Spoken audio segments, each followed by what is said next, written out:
नमस्कार साथीहरूलाई फेरि पनि स्वागत छ र अब हामीले आज चाहिँ अलि पृथक खालको विषयवस्तुमा छलफल गर्नेछौँ। लोकसेवा आयोगको कसरी तयारी गर्ने भन्ने कुरासँग रिलेटेड छ र अन्त्यमा हामीले यो अब छिटै हुन गइरहेको तपाईँहरूको जाँचमा कसरी एमसिक्यू सल्भ गर्ने भन्ने विषयमा छलफल रहनेछौँ आजको चाहिँ विशेष क्लासमा। अब तपाईँले यो लोकसेवा आयोगको वेबसाइटको सुरुमा यहाँ देख्न सक्नुहुन्छ। यसको यो जुन माथि दिएको छ www.psc.gov.np यो लोकसेवा आयोगको वेबसाइटको यो लिङ्क हो। यसमा तपाईँले क्लिक गर्नुभयो भने लोकसेवासँग सम्बन्धित विभिन्न खालका सूचनाहरू योबाट प्राप्त गर्न सक्नुहुन्छ। लोकसेवा आयोग पढ्ने विद्यार्थीले यो लोकसेवा आयोगमा के कस्तो गतिविधिहरू भइरहेको छन्, कस्तो खालको सूचनाहरू आइरहेको छ, यस्तो बारेमा जानकारी लिनलाई तपाईँले योसँग चाहिँ अलिकति फ्यामिलियर भइरहन जरुरी हुन्छ। परीक्षाको तयारी कसरी गर्ने भन्ने कुरा छ। अब लोकसेवाको तयारी कसरी गर्ने, कसरी पढ्ने, कसरी सम्झिने, अनि सम्झेको कुराहरूलाई कसरी परीक्षामा प्रस्तुत गर्ने भन्ने सबैको जिज्ञासा हुन्छ र यस्तो प्रश्नहरू आम विद्यार्थीको मनमा खेल्नु स्वाभाविक नै हो। झन् इक्जाम नजिकै गर्दाखेरि यस्ता कुराले झन् धेरै सताउँछ। हामीले पढिरहेका हुन्छौँ, त्यो कुरालाई कसरी सम्झिने, अझ त्यो कुरालाई परीक्षाको हलमा गइसकेपछि कसरी चाहिँ त्यसलाई रिकल गर्न सकिन्छ, त्यो रिकल गरेको कुरालाई कसरी लेख्ने, यी कुराहरू चाहिँ तपाईँलाई धेरै सताउने गर्छ। यसको बारेमा छलफल गर्दैछौँ। धेरै जसो विद्यार्थीको ध्यान पढाइमा केन्द्रित हुन्छ नै, कसरी राम्रो नतिजा हासिल गर्ने, अनि त्यही विषयमा हामी केन्द्रित हुन्छौँ र हाम्रो अभिभावकहरूको ध्यान पनि यही हुन्छ। आफ्नो छोराछोरीहरूले आफ्नो केटाकेटीहरूले कसरी राम्रोसँग पढिदिउन्, कसरी राम्रो परीक्षामा मार्क्स ल्याउन सक्छन् भन्ने विषयमा उहाँहरू चाहिँ चिन्तित हुनुहुन्छ। र यो जब यो परीक्षा नजिक आउँछ यसपछि चाहिँ यो तनाव अझ धेरै स्ट्रेस बढ्न जान्छ, जसको कारणले गर्दाखेरि हाम्रो चाहिँ यो पढाइको चाप बढ्छ र तनाव पनि हुन्छ। र यस्तो बेलामा हामीले तनाव बढेसँगै हामी तनाव मुक्त चाहिँ हुनुपर्छ। धेरै टेन्सन लिने होइन कि यसलाई परीक्षालाई अवसरको रूपमा लिनुपर्छ।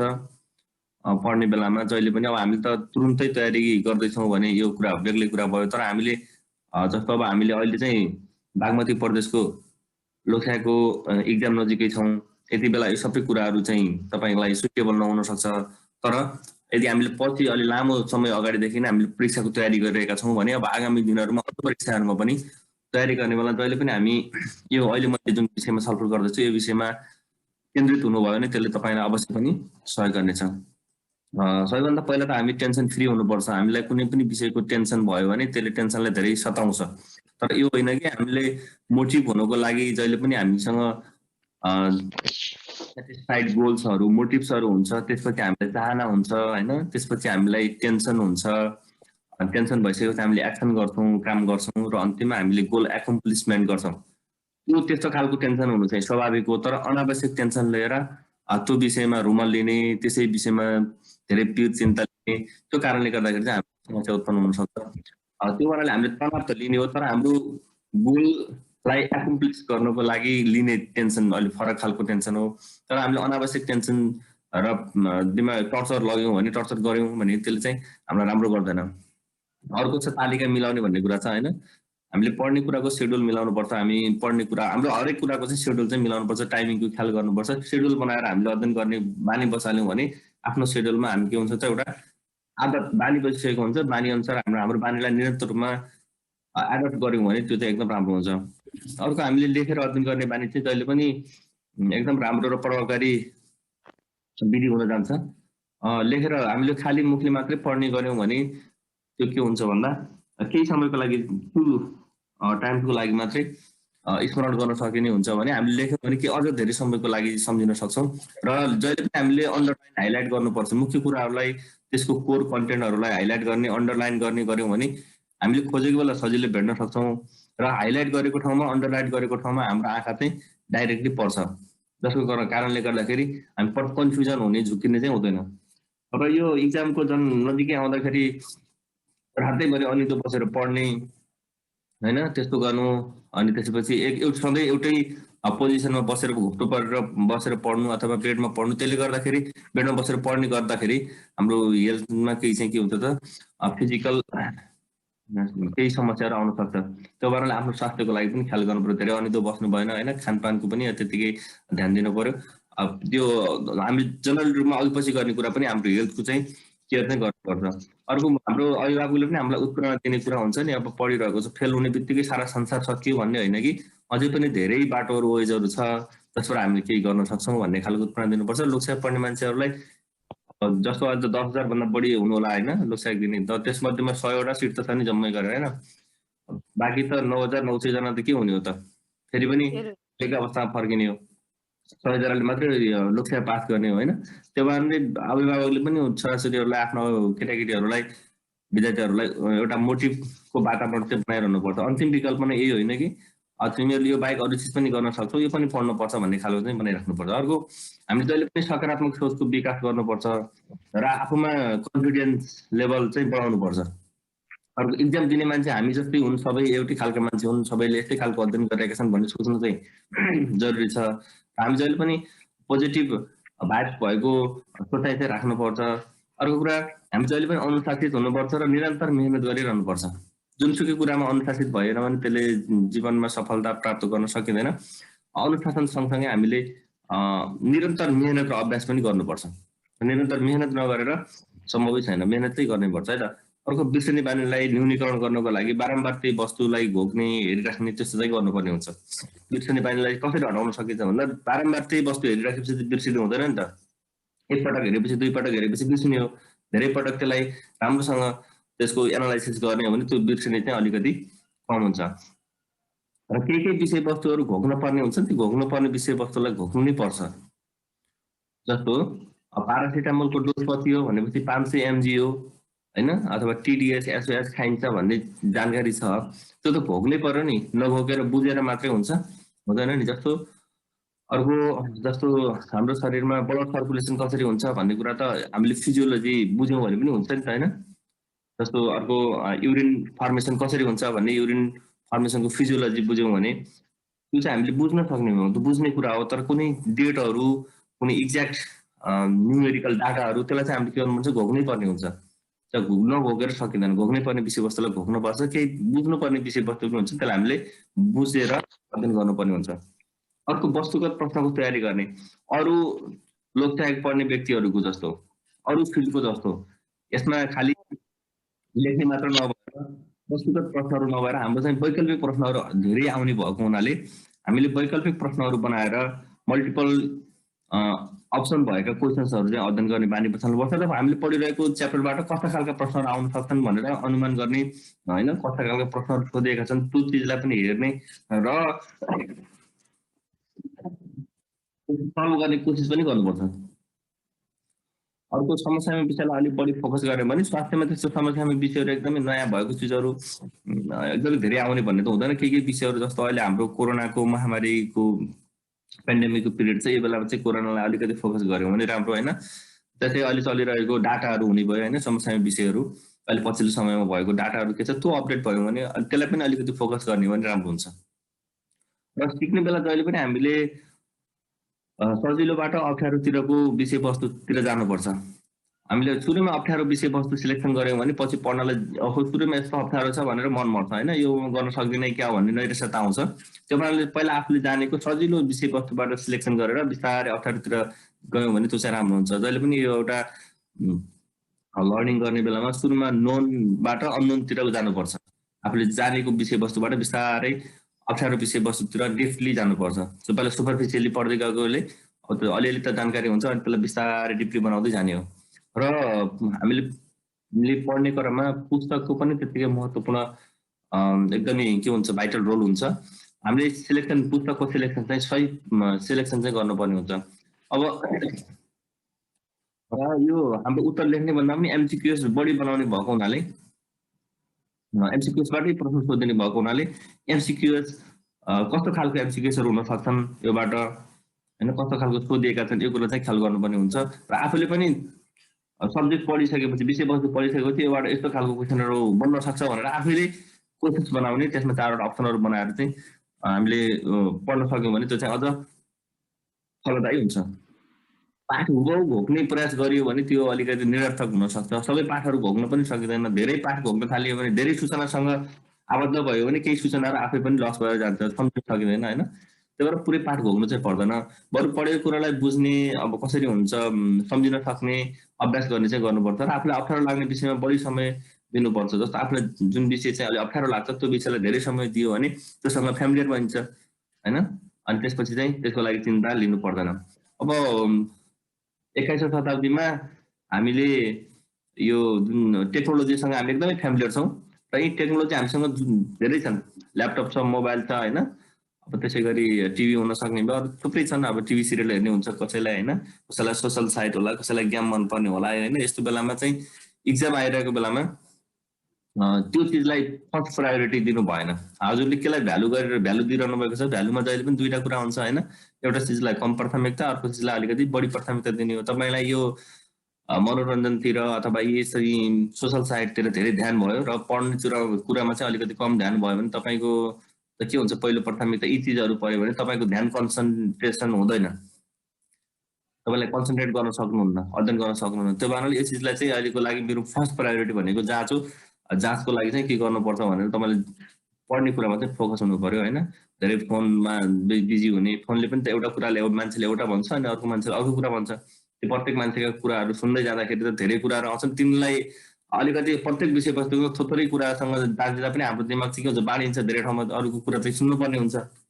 त्यसपछि समस्यालाई समाधान गर्नु पर्यो होइन, त्यतिखेर टाइम के हुन्छ त कन्ज्युम्स हुन्छ। त्यो हुनाले यो चिजलाई अलिकति हामी कन्सन्ट्रेट भएर विचार गर्नुपर्छ। फुटबल गेम हामीलाई महत्त्वपूर्ण छ कि टिभी सिरियल महत्त्वपूर्ण छ कि सोसल साइट छ कि अहिले चाहिँ हाम्रो पढाइ हो भन्ने कुरा चाहिँ आफैले ख्याल गर्नुपर्ने कुरा होइन। त्यो हुनाले यी कुरालाई केही क्षणको लागि रिफ्रेसमेन्टको लागि लिन सकिन्छ, रिफ्रेसमेन्टको लागि, तर धेरै समय यसमा चाहिँ खर्च गर्नु हुँदैन। र कन्फिडेन्स लेभल चाहिँ एकदम ठुलो तपाईँको एउटा हतियार हो। आफूले चाहिँ कन्फिडेन्स लेभल बढाउनु भएको छ र आत्मविश्वास छ भने हामी डराउनु पर्दैन, हताश हुनु पर्दैन। परीक्षालाई हामीले जहिले पनि एउटा अवसरको रूपमा लिनुपर्छ, यो समस्याको रूपमा होइन।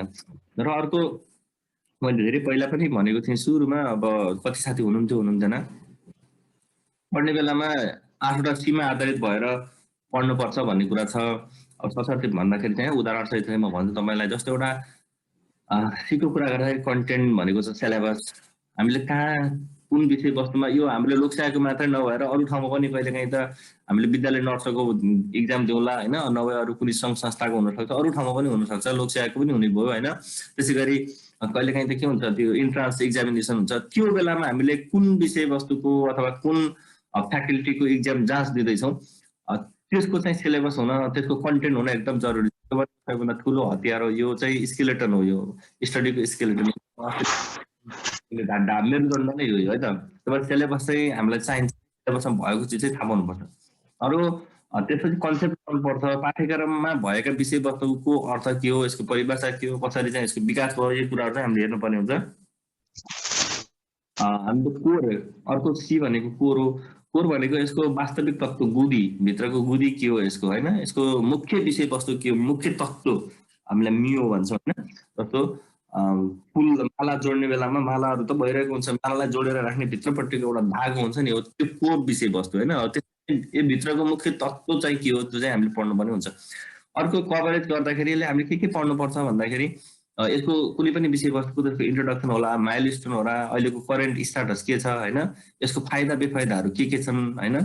यो अब हाम्रो मेडिसिनको कुरा गर्दाखेरि इन्डिकेसन के हो, कुन अवस्थामा दिन मिल्छ होइन, कुन अवस्थामा दिन मिल्दैन, कन्ट्राइन्डिकेसन के हो, अथवा रोगहरूको बारेमा पढ्दैछ भने क्लिनिकल फिचर के हो, इन्भेस्टिगेसन के हो, म्यानेजमेन्टको पाटो के हो होइन। त्यसै रोगहरूको बारेमा त थुप्रै कुराहरू हुन्छ, अब इन्क्युबेसन पिरियड होला, यही यावत कुराहरू त्यसको कभरेजले के छ त्यो कुरा चाहिँ हेर्नुपर्ने हुन्छ। नेपालको अवस्था के छ अहिलेको होइन, विश्वको अवस्था के छ, यी कुराहरू चाहिँ हामीले हेर्छौँ कभरेजमा। र कन्टेक्स्टको सन्दर्भमा कुरा गर्दाखेरि अहिलेको अवस्थामा के छ भन्ने कुरा हुन्छ। जस्तो हामीले एउटा बिफरको बारेमा पढिरहेको छौँ भने बिफरको अहिलेको अवस्थामा त इराडिकेसन भइसकेको छ, यसको समय सान्दर्भिक त्यति धेरै अब कहिले इराडिकेसन भयो भने थाहा पाए पुग्ने भयो भने, कोरोनाको समय सान्दर्भिक पेन्डेमिक छ, कन्टेक्स्ट विश्वव्यापी रूपमा छ होइन। जस्तो एउटा अर्को कुरा अहिले कन्टेक्स्टको कुरा गर्दाखेरि पिएचसीको कन्टेक्स्ट के छ त, विश्वव्यापी रूपमा के छ, नेपालमा के छ, यस्ता कुराहरू चाहिँ हामीले अहिले नेपालको सन्दर्भमा, अहिलेको हाम्रो सन्दर्भमा के छ त्यो कुरा चाहिँ ख्याल गर्नुपर्छ। र अर्को कमेन्ट्स भनेको आफूले पढिसकेपछि त्यो विषय के भयो त, यो के छ, यसको साङ्गो पाङ्गो, यसको राम्रो पक्षहरू के हुन्, नराम्रो पक्षहरू के हुन्, के छ यसका विषयवस्तुहरू, यसलाई हामीले केलाउन जानुपर्छ, एनालाइसिस गर्ने हो, कमेन्ट्स गर्ने हो, आफ्नो कमेन्ट्स दिने हो। यो कमेन्ट चाहिँ तपाईँले नोट बनाएर पनि राख्न सक्नुहुन्छ। र फाइनली सबै कुरा विषयवस्तुको सार के हो भन्ने थाहा पाइसकेपछि त्यसको बुद्धि पत्ता लगाउनुपर्छ। यो किन छ त, यो पढ्नुको कारण के रहेछ अथवा यो स्टडीको के रहेछ, फाइनल निचोड कन्क्लुजनमा पुग्छौँ। र अन्तिममा यो अर्को सी भनेको कम्बाइन स्टडी छ भनेको, यो कम्बाइन स्टडी भनेको साथीभाइहरू अथवा ग्रुपहरू 2 जना 3 जना जति साथीहरू भने धेरै भयो भने फेरि राम्रो हुँदैन होइन। 2-3 जना 4 जनासम्म साथीहरू बनाएर समूहमा तर्क वितर्क गर्ने हो भने, क्वेसन गर्ने हो भने यसरी बनाउँदाखेरि अलिकति हाम्रो सम्झिने शक्ति चाहिँ बढ्न सक्छ। अनि यो हामीले सिकेको कुरा पनि अलिक सस्टेन हुन सक्छ। त्यो कारणले छलफल गरेको विषयवस्तु छिट्टै नबिर्सिने भएको हुनाले कम्बाइन स्टडी पनि फलदायी हुन्छ। जस्तो उदाहरणको लागि कन्टेन्ट भनेको हामीले एउटा लिँदैछौँ, जस्तो हाम्रो सिलेबसमा भएको छ पिएचसी भनेर एउटा दिएको छ तपाईँको सिलेबसमा होइन सपोज। अब यसको कन्सेप्ट के थियो भन्दाखेरि 1978 मा अल्माटामा भएको कन्फरेन्समा के कुरा गरिएको थियो होइन। हलमार्क अफ पिएचसी भनेको छ एफोर्डेबल, एसेसिबल होइन, एक्सेप्टेबल अनि अरू के छ एफोर्डेबल होइन।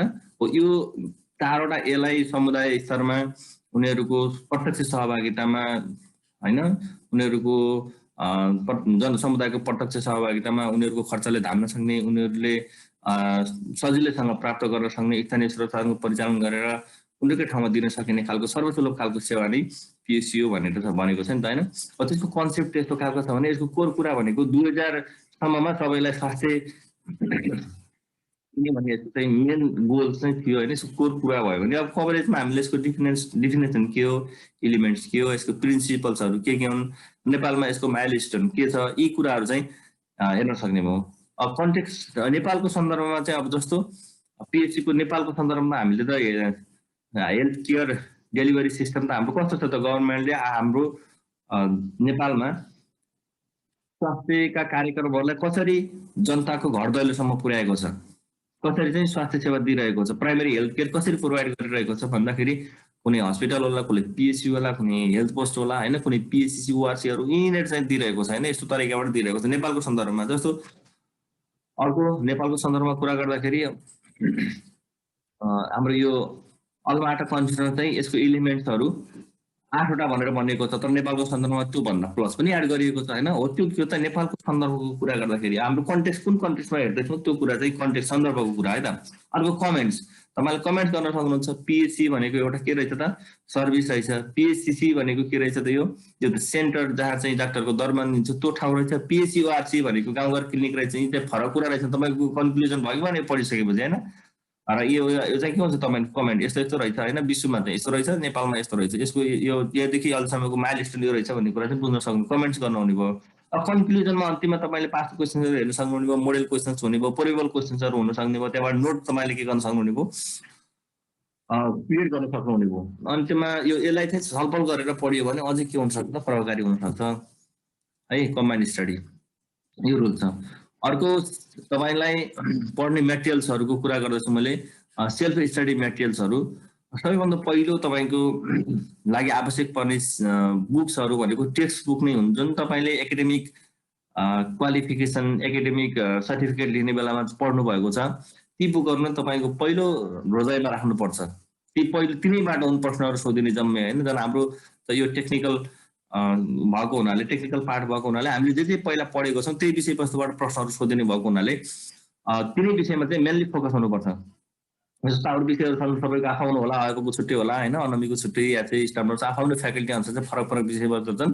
तपाईँले कोर्समा जे पढ्नु भएको त्यो बुकलाई चाहिँ फर्स्ट प्रायोरिटी दिनुपर्छ। र सबैभन्दा पहिला त्यो चाहिँ हेर्नुपर्छ। समय छ भने, अहिले तुरुन्त हामीसँग समय त छैन होइन, तपाईँले सबै हेर्न सक्दैनौँ, तर समय भएको हामीले लामो समय समाधान गर्दैछौँ भने त्यो चाहिँ ख्याल गर्नुपर्छ। जस्तो हाम्रो एनाटोमी होला होइन, हाम्रो थुप्रै विषयवस्तु छन्, हेल्थ एजुकेसनको कुरा भयो, हेल्थ म्यानेजमेन्ट होइन, नर्सिङतिरको आफ्नो विषयवस्तु भयो होइन। यिनी विषयहरू चाहिँ हामीले मेनली हामीले के पढेको छौँ टेक्स्ट बुक त्यो चाहिँ ख्याल गर्नुपर्छ। अर्को हामीले विभिन्न खालका रिपोर्ट्सहरू, विभिन्न सङ्घ संस्थाहरू, एनजिओ, आइएनजिओ, नेपाल सरकार, मेनली त हामीले नेपाल सरकारले निकालेका रिपोर्टहरू, प्रतिवेदनहरू चाहिँ हेर्नुपर्छ।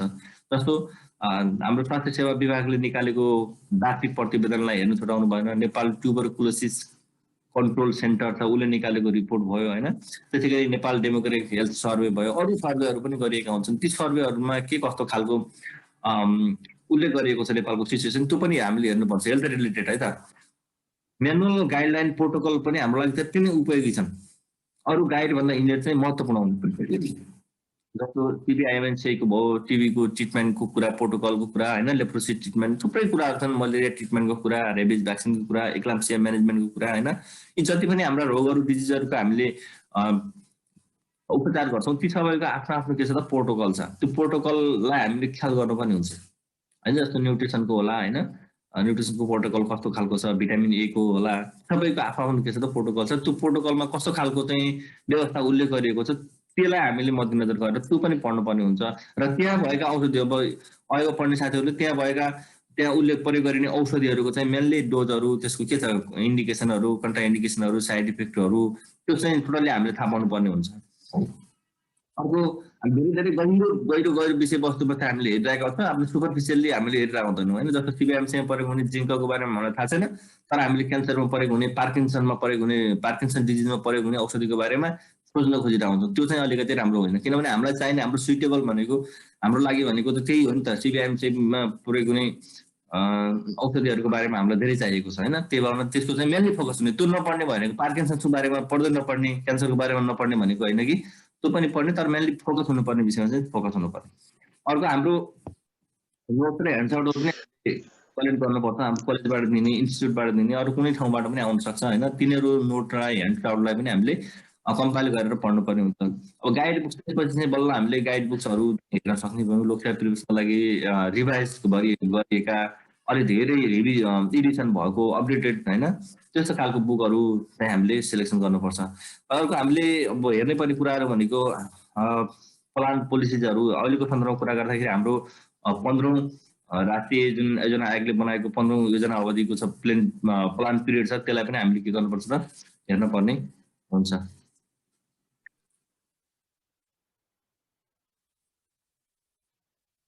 त्यसै गरी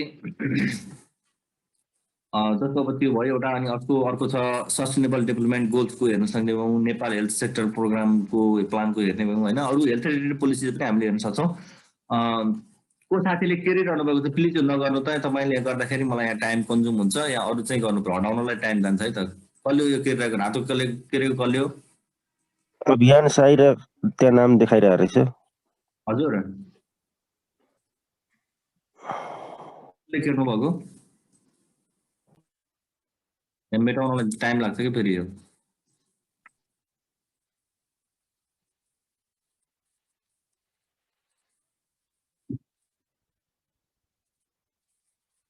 हामीले आफूलाई चाहिने ऐन नियम कानुनहरू पनि अलिअलि हेर्न पर्ने हुन्छ। जस्तो हेल्थ सर्भिस एक्ट हाम्रो जुन स्वास्थ्य सेवा ऐन 2053 छ, त्यसै गरी स्वास्थ्य सेवा नियमावली 2055 छ होइन। त्यसै गरी अहिले बागमती प्रदेशको कुरा गर्दाखेरि बागमती प्रदेशको स्वास्थ्य सेवा ऐन 2075, बागमती प्रदेशको स्वास्थ्य सेवा नियमावली 2076 होइन। त्यसै गरी हामीले एबर्सन ल, पब्लिक हेल्थ रिलेटेड अरू एक्टहरू, त्यो कुरा चाहिँ हामीले हेर्न पर्ने हुन्छ। अरू पास्ट क्वेसन, तपाईँले जहिले पनि आफ्नो पास्ट क्वेसन चाहिँ एकदम महत्त्वपूर्ण हुन्छ। तपाईँले कस्तो प्याटर्नको क्वेसन आएको रहेछ अयोगमा भनेर हेर्न पर्ने हुन्छ। अनलिगको कस्तो आएको रहेछ भनेर हेर्नु पर्यो। त्योभन्दा एक तह माथिल्लो कस्तो खालको क्वेसन्सहरू सोधिएको छ, जस्तो अयोगको माथिल्लो तह या चाहिँ अनलिगको माथिल्लो तह इस्लाम अर्थहरूमा कस्तो खालको क्वेसन सोधिएको रहेछ भनेर हेर्न चाहिँ जरुरी हुन्छ। त्यस्तै याचीहरूले चाहिँ पिएचओ, हेल्थ एजुकेसन अफिसरहरू, मेडिकल अफिसरहरूमा कस्तो खालको प्रश्नहरू सोधिएको छन् भनेर सोधेको छ हेर्नुपर्ने हुन्छ। त्यो कहिलेकाहीँ त्यो क्वेसन सेटबाट पनि एक दुईवटा क्वेसन्सहरू तपाईँकोमा चाहिँ के हुन्छ त आउन सक्ने भएको हुनाले तपाईँले 1 महिनासम्म लगातार नजानेको क्वेसन, नजानेको विषयवस्तुमा पढ्नु र एक दिन कुनै एउटा नयाँ विषयवस्तुको क्वेसन्सहरू हेर्नुभयो, त्यहाँबाट एउटा क्वेसन मात्रै फस्यो भने एकपटक हेरेको तपाईँलाई महत्त्वपूर्ण हुने 1 महिनाभरिको दुःख त गर्न परेन नि होइन। त्यो भन्नाले एउटा ट्रिक चाहिँ हुन सक्ने हो। पास्ट क्वेसन चाहिँ सबैको हेर्नुपर्छ हामीले।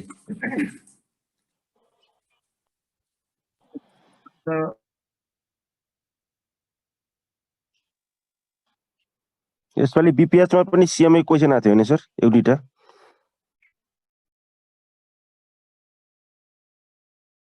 हेलो हजुर, बीपीएचमा पनि सीएमए को एउटैटा क्वेसन थियो के भनेको मैले। बीपीएचबाट बीपीएचमा सोधेको क्वेसनहरू पनि सीएमएमा सोध्न सक्ने, अथवा सीएमएमा रिपिटेड भएका क्वेसनहरू उता पनि सोध्न सक्ने भएकोले यताउता चाहिँ हामीले हेर्न पर्ने हुन्छ। त्यही त मैले अस्ति हेरेको बीपीएचमा नै रहेछ एउटा दुईटा क्वेसनहरू। त्यसै तपाईँको 15 गते चाहिँ अनमीको इक्जाम छ होइन, 15 गतेको अनमीको इक्जाम भइसकेपछि त्यसमा कस्ता खालको क्वेसनहरू सोध्यो भनेर 18 गते इक्जाम दिने साथीभाइहरूले हेर्न सक्नुहुने भयो नि त होइन। यस्तो खालको रहेछ भने 2 दिनमा तपाईँले आफ्नो मनस्थिति बनाउन सक्नुहुन्छ। त्यो सबै क्वेसन सल्भ गर्नु भयो भने त्योबाट कुनै न कुनै कतै न कतै तपाईँलाई एउटा ट्रिक, एउटा मात्रै क्वेसन सल्भ भयो भने तपाईँलाई धेरै हो नि त होइन, यस्तो हुन सक्ने भयो।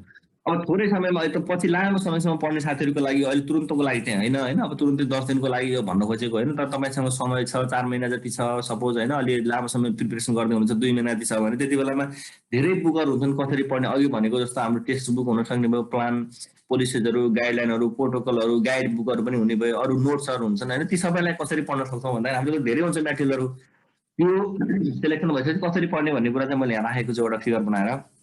त्यसमा चाहिँ सबैभन्दा पहिला बुक सेलेक्सन गर्ने बेलामा आफूलाई सबभन्दा सजिलो लाग्ने, सजिलो भाषामा लेखिएको, अलिकति धेरै रिभाइज भएको, अपडेटेड होइन, इरोर अलिकति कम भएको, इरोर त सबै बुकहरूमा हुन्छ कहिलेकाहीँ भइहाल्छ होइन, तर इरोर अलिकति सकभर कम इरोर भएको त्यस्तो खालको बुक छान्नुभयो भने तपाईँलाई सजिलो हुन्छ 1 नम्बरमा होइन। त्यसले सपोज तपाईँले त्यो बुकलाई 2 महिना जति तपाईँले टाइम लगाउनु भयो भने तपाईँलाई त्यसले 60% सिलेबसमा, त्यसले सिलेबसमा 100% सिलेबसमा भएर लेखेका हुन्छन् यस्तो बुकहरू होइन। भए तापनि त्यसले सबै कभरेज चाहिँ नगर्ने भनेर तपाईँलाई 60% जति त्यसले स्किल्स ज्ञानहरू चाहिँ नलेजहरू चाहिँ त्यसले दिन्छ। अब त्यसपछि त्यो बचेको 1 महिना अर्को छ, अर्को सेकेन्ड बुक चाहिँ तपाईँले फेरि त्यो 1 महिनामा सक्नुपर्ने हुन्छ। अघि तपाईँको 60 थियो, अब त्यसले ज्ञान थप्ने भनेको 20% हो। जस्तो तपाईँले पढ्नुहुन्छ स्केलेटल सिस्टमको बारेमा पढ्नुभयो भने पहिला चाहिँ जुन बुकमा पढ्नुभयो सुरुमा त्यो बुकमा पनि स्केलेटल सिस्टमको बारेमा त्यही कुरा थपेको हुन्छ र एक्स्ट्रा न्यू कुरा चाहिँ तपाईँलाई त्योबाट चाहिँ 20% मात्रै आउँछ। अरू सबै कुरा तपाईँले पहिला पढिसक्नु भएको छ होइन। मान्छेको शरीरमा हाड यति किसिमको हुन्छन्, जोनीहरूलाई यति भागमा वर्गीकरण गरिएको छ होइन। यी सबै कुराहरूको कामहरू के हो यो सबै कुरा त तपाईँले पहिला पढिसक्नु भन्छ, त्यही कुरा हुन्छ अर्को बुकमा पनि, तर तपाईँलाई अलिकति केही नयाँ कुरा थपिदिने भनेको 20% चाहिँ सेकेन्ड बुकले थपिन्छ। त्यसै गरी अब त्यो अर्को बुकले हुन्छ तेस्रो बुकलाई चाहिँ मैले 4 महिनाको समय राख्दाखेरि चाहिँ पहिलो 2 महिनामा 60% कभर हुन्छ, त्यसपछि 1 महिनामा चाहिँ 20% प्रि एड हुन्छ। फेरि अर्को तेस्रो बुकलाई चाहिँ 10 देखि 15 दिन जति लाउनु पर्ने हुन्छ, 10 दिन जति सक्नुहुन्छ भनेर राखेको छु। किन भन्दा तपाईँले पहिलो बुकमा पढिसकेको कुरा दोस्रो बुकमा फेरि त्यही घोकिरहन रटिरहन पर्दैन। पहिला पढेको कुरा त त्यही आइहाल्छ अनि सर हेर्नुहुन्छ अनि ल भन्नुहुन्छ सकिहाल्नुहुन्छ होइन। त्यसै गरी हामीले यसरी पढ्दै जाँदाखेरि चाहिँ अब यसरी हेर्दै जाँदा अन्तिमसम्म पुग्ने बेलामा चाहिँ तपाईँको चाहिँ 98, अब यो जस्तो 5वटा तपाईँले पढिसक्नु भयो भने 5, 6, 7, 8, 10 पनि हुन सक्ने भयो होइन। यसको यही रेसियो एक्ज्याक्टली यही हुन्छ भन्ने चाहिँ होइन, तर यसरी चाहिँ बढ्दै जान्छ तपाईँको ज्ञानको लेभल चाहिँ यसरी बढ्दै जान्छ तपाईँको। यसरी चाहिँ बढ्दै गएर अन्तिममा फाइनल तपाईँ अब 2-3 दिनको समयमा आफ्ना नोटहरू आफूले बनाएको जुन नोट छ हाइलाइट गरेर राखेका विषयवस्तु चाहिँ सरल हेर्न सक्नुहुन्छ अन्तिममा एक्जामको बेलामा। यसरी चाहिँ पढ्न सुरुवात गर्नु भने तपाईँलाई एकदम सजिलो हुन्छ। सबै किताब फेरि सबै पढ्न पनि सकिन्छ, थोरै समयमा सबै किताबहरू चाहिँ पढ्न सकिन्छ। तपाईँले आज एउटा किताब पढ्नुभयो, भोलि अर्को किताब पढ्नुभयो, पछि अर्को पढ्नुभयो भने यो कहाँबाट पढेको थिएँ यो के छ भन्ने कुरा नि तपाईँलाई थाहा नै हुँदैन। तर एउटा बुक कम्प्लिट रूपमा अगाडिदेखि पछाडिसम्म अक्षरशः पढ्नु भएको छ भने त्यसमा भएको गल्ती पनि तपाईँलाई थाहा हुन्छ होइन।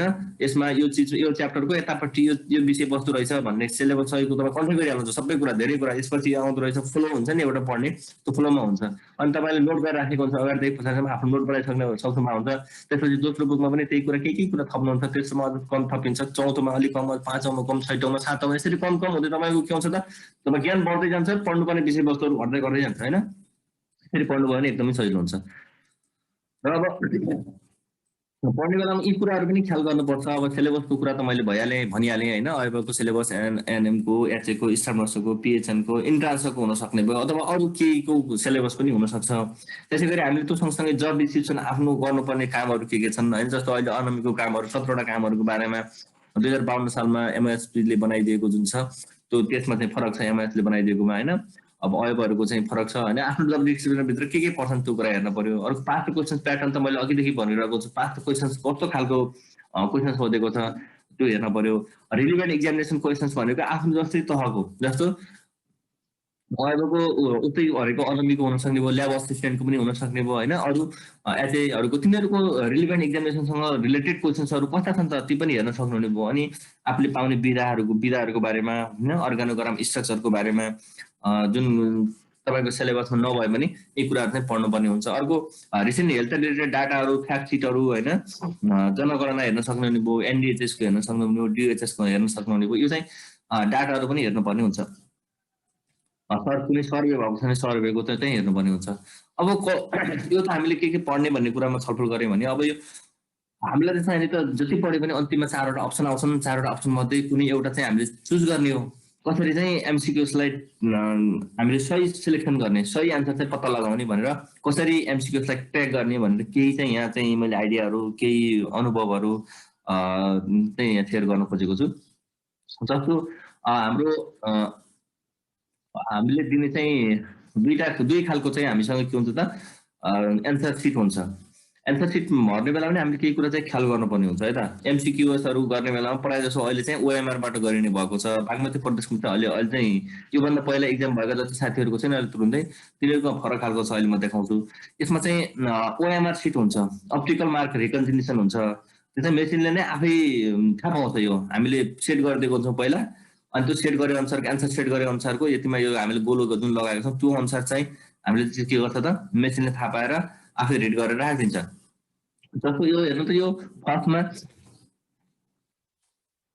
हेर्नु त यसको चाहिँ जहाँ यो गोलो गरेको छ त्यसको बाहिरपट्टि गएको छैन, लतपतिएको छैन, ठिक्क बिचको गोलो पारेको छ, गाडा बनाएको छ होइन, यस्तो खालको चाहिँ हामीले गर्नुपर्छ। यस्तो रहेछ भने यदि होइन यदि यतापट्टि हेर्नु त अर्को सेकेन्डमा यो यसमा चाहिँ के गरेको छ त आधा आधा मात्रै केरेको छ अनि यसको पनि कतै बाहिर निस्केको छ होइन, यस्तो खालको छ। यो चाहिँ के हो त, यो चाहिँ इनकरेक्ट फिलिङ हो, यसरी चाहिँ भर्न हुँदैन। भन्ने बेलामा टिमिक्क यस्तो जुन छ यस्तो चाहिँ यसरी चाहिँ यो दिएको गोलो चाहिँ पुरै समेटिने गरी पुरै चाहिँ भर्नुपर्छ। जसमा जहिले पनि कालो जेल पेन अथवा तोकिएको पेन मात्रै, कालो मसीको मात्रै प्रयोग गर भनेको हुन्छ होइन। अब अथवा कहिले काहीँ के भनेको छ उसको इन्स्ट्रक्सन चाहिँ एकदम हामीले फलो गर्नुपर्छ होइन त। यो चाहिँ पुरै यसरी चाहिँ टिक लगाउनु यो पनि एउटा टेक्निक हो होइन। एउटाबाट तपाईँले जान्नु भएको छ सबै कुरा, तर यो लगाउने बेला एउटा बिगारिदिनु भयो भने तपाईँको एउटा क्वेसन छ त्यसै पनि बिग्रियो नि होइन। त्यो कारणले यो चाहिँ प्र्याक्टिस गरिरहनु पर्छ यस्तो खालको। यो ओएमआर सिटको लागि भयो त। यो कहिले अहिले फेरि के भनिदिएको छ भन्दा बागमती प्रदेशको अहिले हेर्नु त दुईटा छन् यता, यो बिचबाट फेरि यतातिर चाहिँ दुईटा छ। यो अहिले अरू हामीले पहिलाको परीक्षामा योभन्दा अगाडि भएको जुन भेटनेरीको कुरा गऱ्यौँ होइन, कृषिको त्यतातिरको क्वेसन हेर्दाखेरि तिनीहरूलाई दिएको एन्सर सिट हेर्दाखेरि यस्तो खालको चाहिँ छ होइन। यो पहिलो नम्बरको यो ओएमआर सिट होइन, यो अर्को होइन। यसमा चाहिँ म्यानुअली लेख्न पर्ने खालको छ। जस्तो यहाँ विज्ञापन नम्बर लेख्ने, सेवा समूह, उपसमूह, पद र तह के हो, नाम त नेपाली अङ्ग्रेजीमा लेख्ने, आमाको नाम, बाबुको नाम, बाजुको नाम, स्थायी ठेगाना, विषय, परिचय केन्द्र, रोल नम्बर, आफ्नो दस्तखत गर्ने, यी कुरा त तपाईँले जनरली सकिहाल्नुहुन्छ। यो भर्ने बेलामा तपाईँको त्यहाँ रहेको गार्डसँग पालेसँग सहयोग दिएर पनि लेख्न सक्नुहुने भयो होइन। अब यसमा हाम्रो ध्यान आकर्षण भनेको छ यो चाहिँ इन्स्ट्रक्सन हो। यसमा चाहिँ यो दिएको कुरा चाहिँ अक्षरशः मजाले पढ्नु होला तपाईँको सुरुको समयमा, लेख्नेभन्दा यो एन्सर लेख्नेभन्दा अगाडिको समय हो, यसमा पढ्न लेखेको छ। प्रश्नपत्र प्राप्त भएपछि सबैभन्दा पहिले क ख ग र घ मध्ये प्रश्नपत्रको के कुन हो ध्यानपूर्वक हेरी उक्त अक्षरलाई यस उत्तर पुस्तिकाको राखिएको खाली कोष्ठमा स्पष्ट रूपले लेख्नुहोस् कि नलेखेको उत्तर पुस्तिकाको परीक्षा हुने छैन भनेको छ। यो कि भनेर यहाँ माथि हेर्नु त यसमा हेरेर दिएको छ होइन कि। यो किमा चाहिँ के हो हजुरकोमा क ख ग घ ए बी सी डी 1 2 3 जे पनि हुनसक्छ होइन। हो त्यो मध्ये के हो त आफूलाई कस्तो खालको प्रश्न आएको छ, प्रश्नको तपाईँको त्यो चाहिँ क ख ग र घ मध्ये कुनै एउटा हुन सक्ने भयो अथवा एबिसिडी पनि हुन सक्ने भयो होइन। त्यो मध्ये के हो त्यो सुरुमा चाहिँ हामीले आफ्नो के हो त्यो लगाएर यसमा राख्नुपर्ने हुन्छ। यो कि लेखेनौँ सबै लेख्यौँ 50वटै प्रश्नको एन्सर सल्भ गरेर सही उत्तर लेख्यौँ, तर कि लेखेनौँ भने हाम्रो चाहिँ के हुन्छ यो किन राखेको उत्तर पुस्तिका परीक्षामा समावेश गर्ने छैन भने हुनाले यो चाहिँ हाम्रो के हो भ्यालिड भएन। त्यो कारणले यसमा कि चाहिँ अनिवार्य रूपमा लेख्नुपर्ने हुन्छ। कालो मसीको मात्रै प्रयोग गर्नुपर्ने छ भनेर बागमती प्रदेशले भनेको छ। हामीले कालो मसीको मात्रै के गर्छौँ त प्रयोग गर्नुपर्ने भयो। एकभन्दा बढी उत्तर लेखेमा वा निर्धारित कोठाभन्दा अन्यत्र उत्तर लेखेमा गल्ती मान्ने छ भनेको छ। यसैमा क पनि लेखिदिनु भयो अनि ख पनि लेखिदिनु भयो भने त्यो मिलेन, अथवा क लेखेर काटेर फेरि ख लेख्नु भयो त्यो पनि मिलेन, क लेखेर गोलो लगाएर ख लेख्नु भयो मेटेर फेरि ख लेख्नु भयो त्यो पनि मानिएन होइन। अथवा यो क लेख्नु यो कोठाभित्र नलेखेर यतापट्टि बाहिरपट्टि क लेखिदिनु यो पनि मिलेन। त्यो कारणले जे भनेको छ त्यही गर्नु पर्यो, इन्स्ट्रक्सन चाहिँ एकदम फलो गर्नु पर्यो है त। अनि परीक्षा हलतिर कुनै पनि पुस्तक त्यसै गरी कागजपत्र विद्युतीय सामग्रीहरू क्यालकुलेटरहरू लिन नपाउने भनेको छ, त्यो चाहिँ हामीले लिन भएन, यसले भनेको चाहिँ मान्नु पर्यो। परीक्षा हलभित्र यस्तो सामानहरू चाहिँ लैजानु हुँदैन भनेर भनेको छ। यदि उत्तर गलत ठरिएमा यसमा नेगेटिभ मार्किङ सिस्टम छ। यदि हामीले गलत उत्तर दियौँ भने टोटल यो मार्क्सको चाहिँ 20% अथवा 0.4 मार्क्स चाहिँ कट्टा हुन्छ होइन। पुनश्च प्रश्न सङ्ख्याको आधारमा उत्तर खण्ड थप हुन सकिन्छ भनेको छ। यो चाहिँ अब जस्तो 50 प्रश्न छन् भने त 20 मार्क्स छ नि त होइन। यस्तै 50वटा आउन सक्ने भयो, 100 प्रश्न आउने भने 100वटा आउन सक्ने भयो भन्न खोजेको यो। र यो अब हाम्रो त्यो पत्र के हुँदैन, हाम्रो त्यो सिधै हुन्छ, एउटा के हुन्छ एउटा मात्रै दिन्छौँ। त्यसमा चाहिँ यसरी चाहिँ हामीले भर्नुपर्ने हुन्छ। भने अर्को ओएमआर भन्ने छ, तपाईँले कतिले गरिसक्नु भएको छ थाहा पनि छ ओएमआरमा होइन। ओएमआर सिटमा चाहिँ यसको की चाहिँ अघि हामीले यहाँ यसरी लेखाएको थियौँ, क ख ग घ क्यु लेखाएको थियौँ। यसमा चाहिँ यसलाई फिलिङ गर्नुपर्ने हुन्छ, फिल गर्नुपर्ने हुन्छ, त्यसरी भर्नुपर्ने हुन्छ। अब तपाईँसँग ए अथवा क ख जे आयो त्यो की चाहिँ यसमा यसरी गोलो गरेर अघि हामीले मैले देखाए जस्तै पहिलो स्लाइडमा देखाए जस्तै यसमा चाहिँ भर्नुपर्ने हुन्छ। यसरी भर्ने यसलाई पुरा फिल गर्ने हाम्रो की सुरुमा होइन। त्यसपछि क्वेसन नम्बर 1 को एन्सर के रहेछ, तपाईँलाई ए लाग्यो भने ए, 2 को सी छ भने सी, 4 को राइट एन्सर सी रहेछ भने सी, 9 को डी रहेछ भने डी। यसलाई चाहिँ यसरी चाहिँ के गर्ने त गोलो लाउनु पर्ने हुन्छ। जुन चाहिँ तपाईँले जानिसक्नु भएको छ, सिकिसक्नु भएको छ। पहिला दिएको साथीलाई अनुभव पनि छ। यहाँ मैले जसरी भनेको छु नि, उसले चाहिँ यहाँ 18 को बी, 19 को के छ डी होइन, 21 को बी भनेर यसरी चाहिँ हाम्रोमा 4वटा हुन्छ। यो चाहिँ मैले लिएको इन्टरनेटबाट लिएको हुनाले यसमा चाहिँ एबिसिडी पनि लेखिदिएको छ है त। यस्तो चाहिँ हुँदैन, ई हुँदैन, हाम्रोमा चाहिँ एबिसिडी 4वटा चाहिँ अप्सनहरू आउँछ।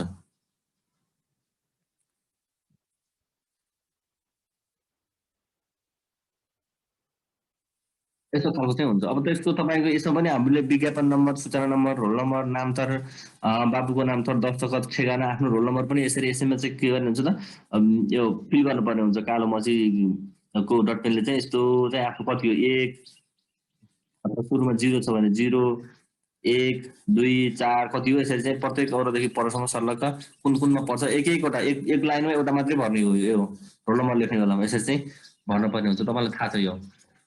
अर्को केही टिप्सहरू छ, जस्तो परीक्षा पत्र र प्रश्नपत्रमा दिएको निर्देशन इन्स्ट्रक्सनहरूलाई पूर्णतया पालन गर्ने होइन। के भनेको छ परीक्षा पत्रमा त्यो कुरा चाहिँ हामीले के गर्नुपर्ने हुन्छ त पूर्ण पालन गर्नुपर्छ। अघि मैले भनेर पढेर सुनाएँ नि त्यस्तै होइन। उत्तर पुस्तिकामा प्रश्नपत्रको के अनिवार्य रूपमा उल्लेख गर्नुपर्छ भनेको छ त्यो गर्नु पर्यो।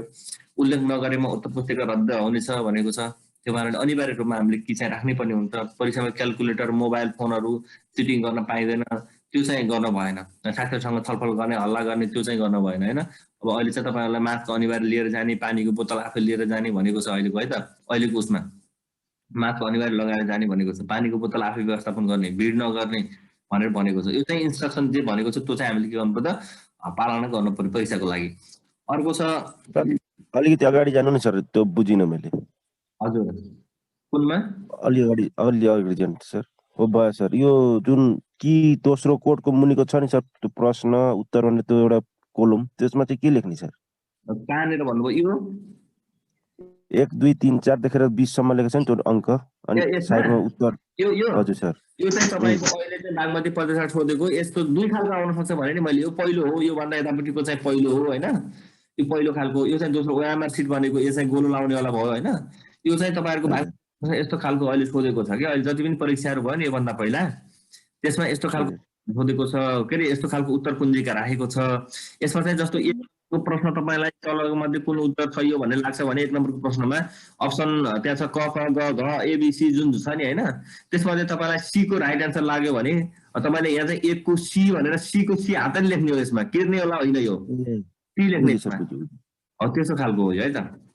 बुझ्नु पर्यो नि, डाइरेक्ट एन्सर मात्रै लेखिदिनु पर्यो। डाइरेक्ट एन्सर लेख्ने हो। यस्तो अब यहाँ 20 वटा दिएको छ, तपाईँको त प्रश्न 50 वटा आउँछ नि होइन। सजिलो के सर है, त्यो सजिलो के हामीलाई चाहिँ। अब तपाईँलाई कस्तो अब अहिले क्वेसन कस्तो अब त्यहाँ तपाईँले जाने बेलामा जस्तो पनि दिन सक्छ। तपाईँले दुईटै चाहिँ प्रिपेयर भएर बस्नु पर्यो। त्यसले लोकसेवा आयोगको बागमती प्रदेशको जुन नियमावली 2076 छ नि त्यसमा के भनेको छ भने यो अनुसार चाहिँ दुईटै अनुसार चाहिँ सोध्न सकिने चाहिँ आवश्यकता अनुसार भनेको छ है त।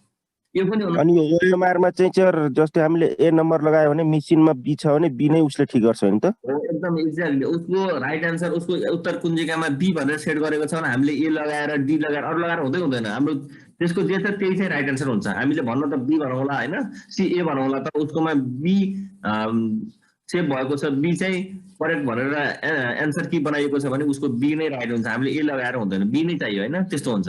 तर यस्तो हुने यो उसले चाहिँ गल्ती गर्ने भन्ने चाहिँ हामीले सोच्नु हुँदैन। लोकसेवाले गल्ती गर्छ भनेर हामीले सोच्नु हुँदैन। लोकसेवाले जहिले पनि के गर्छ त राम्रो गरेको हुन्छ।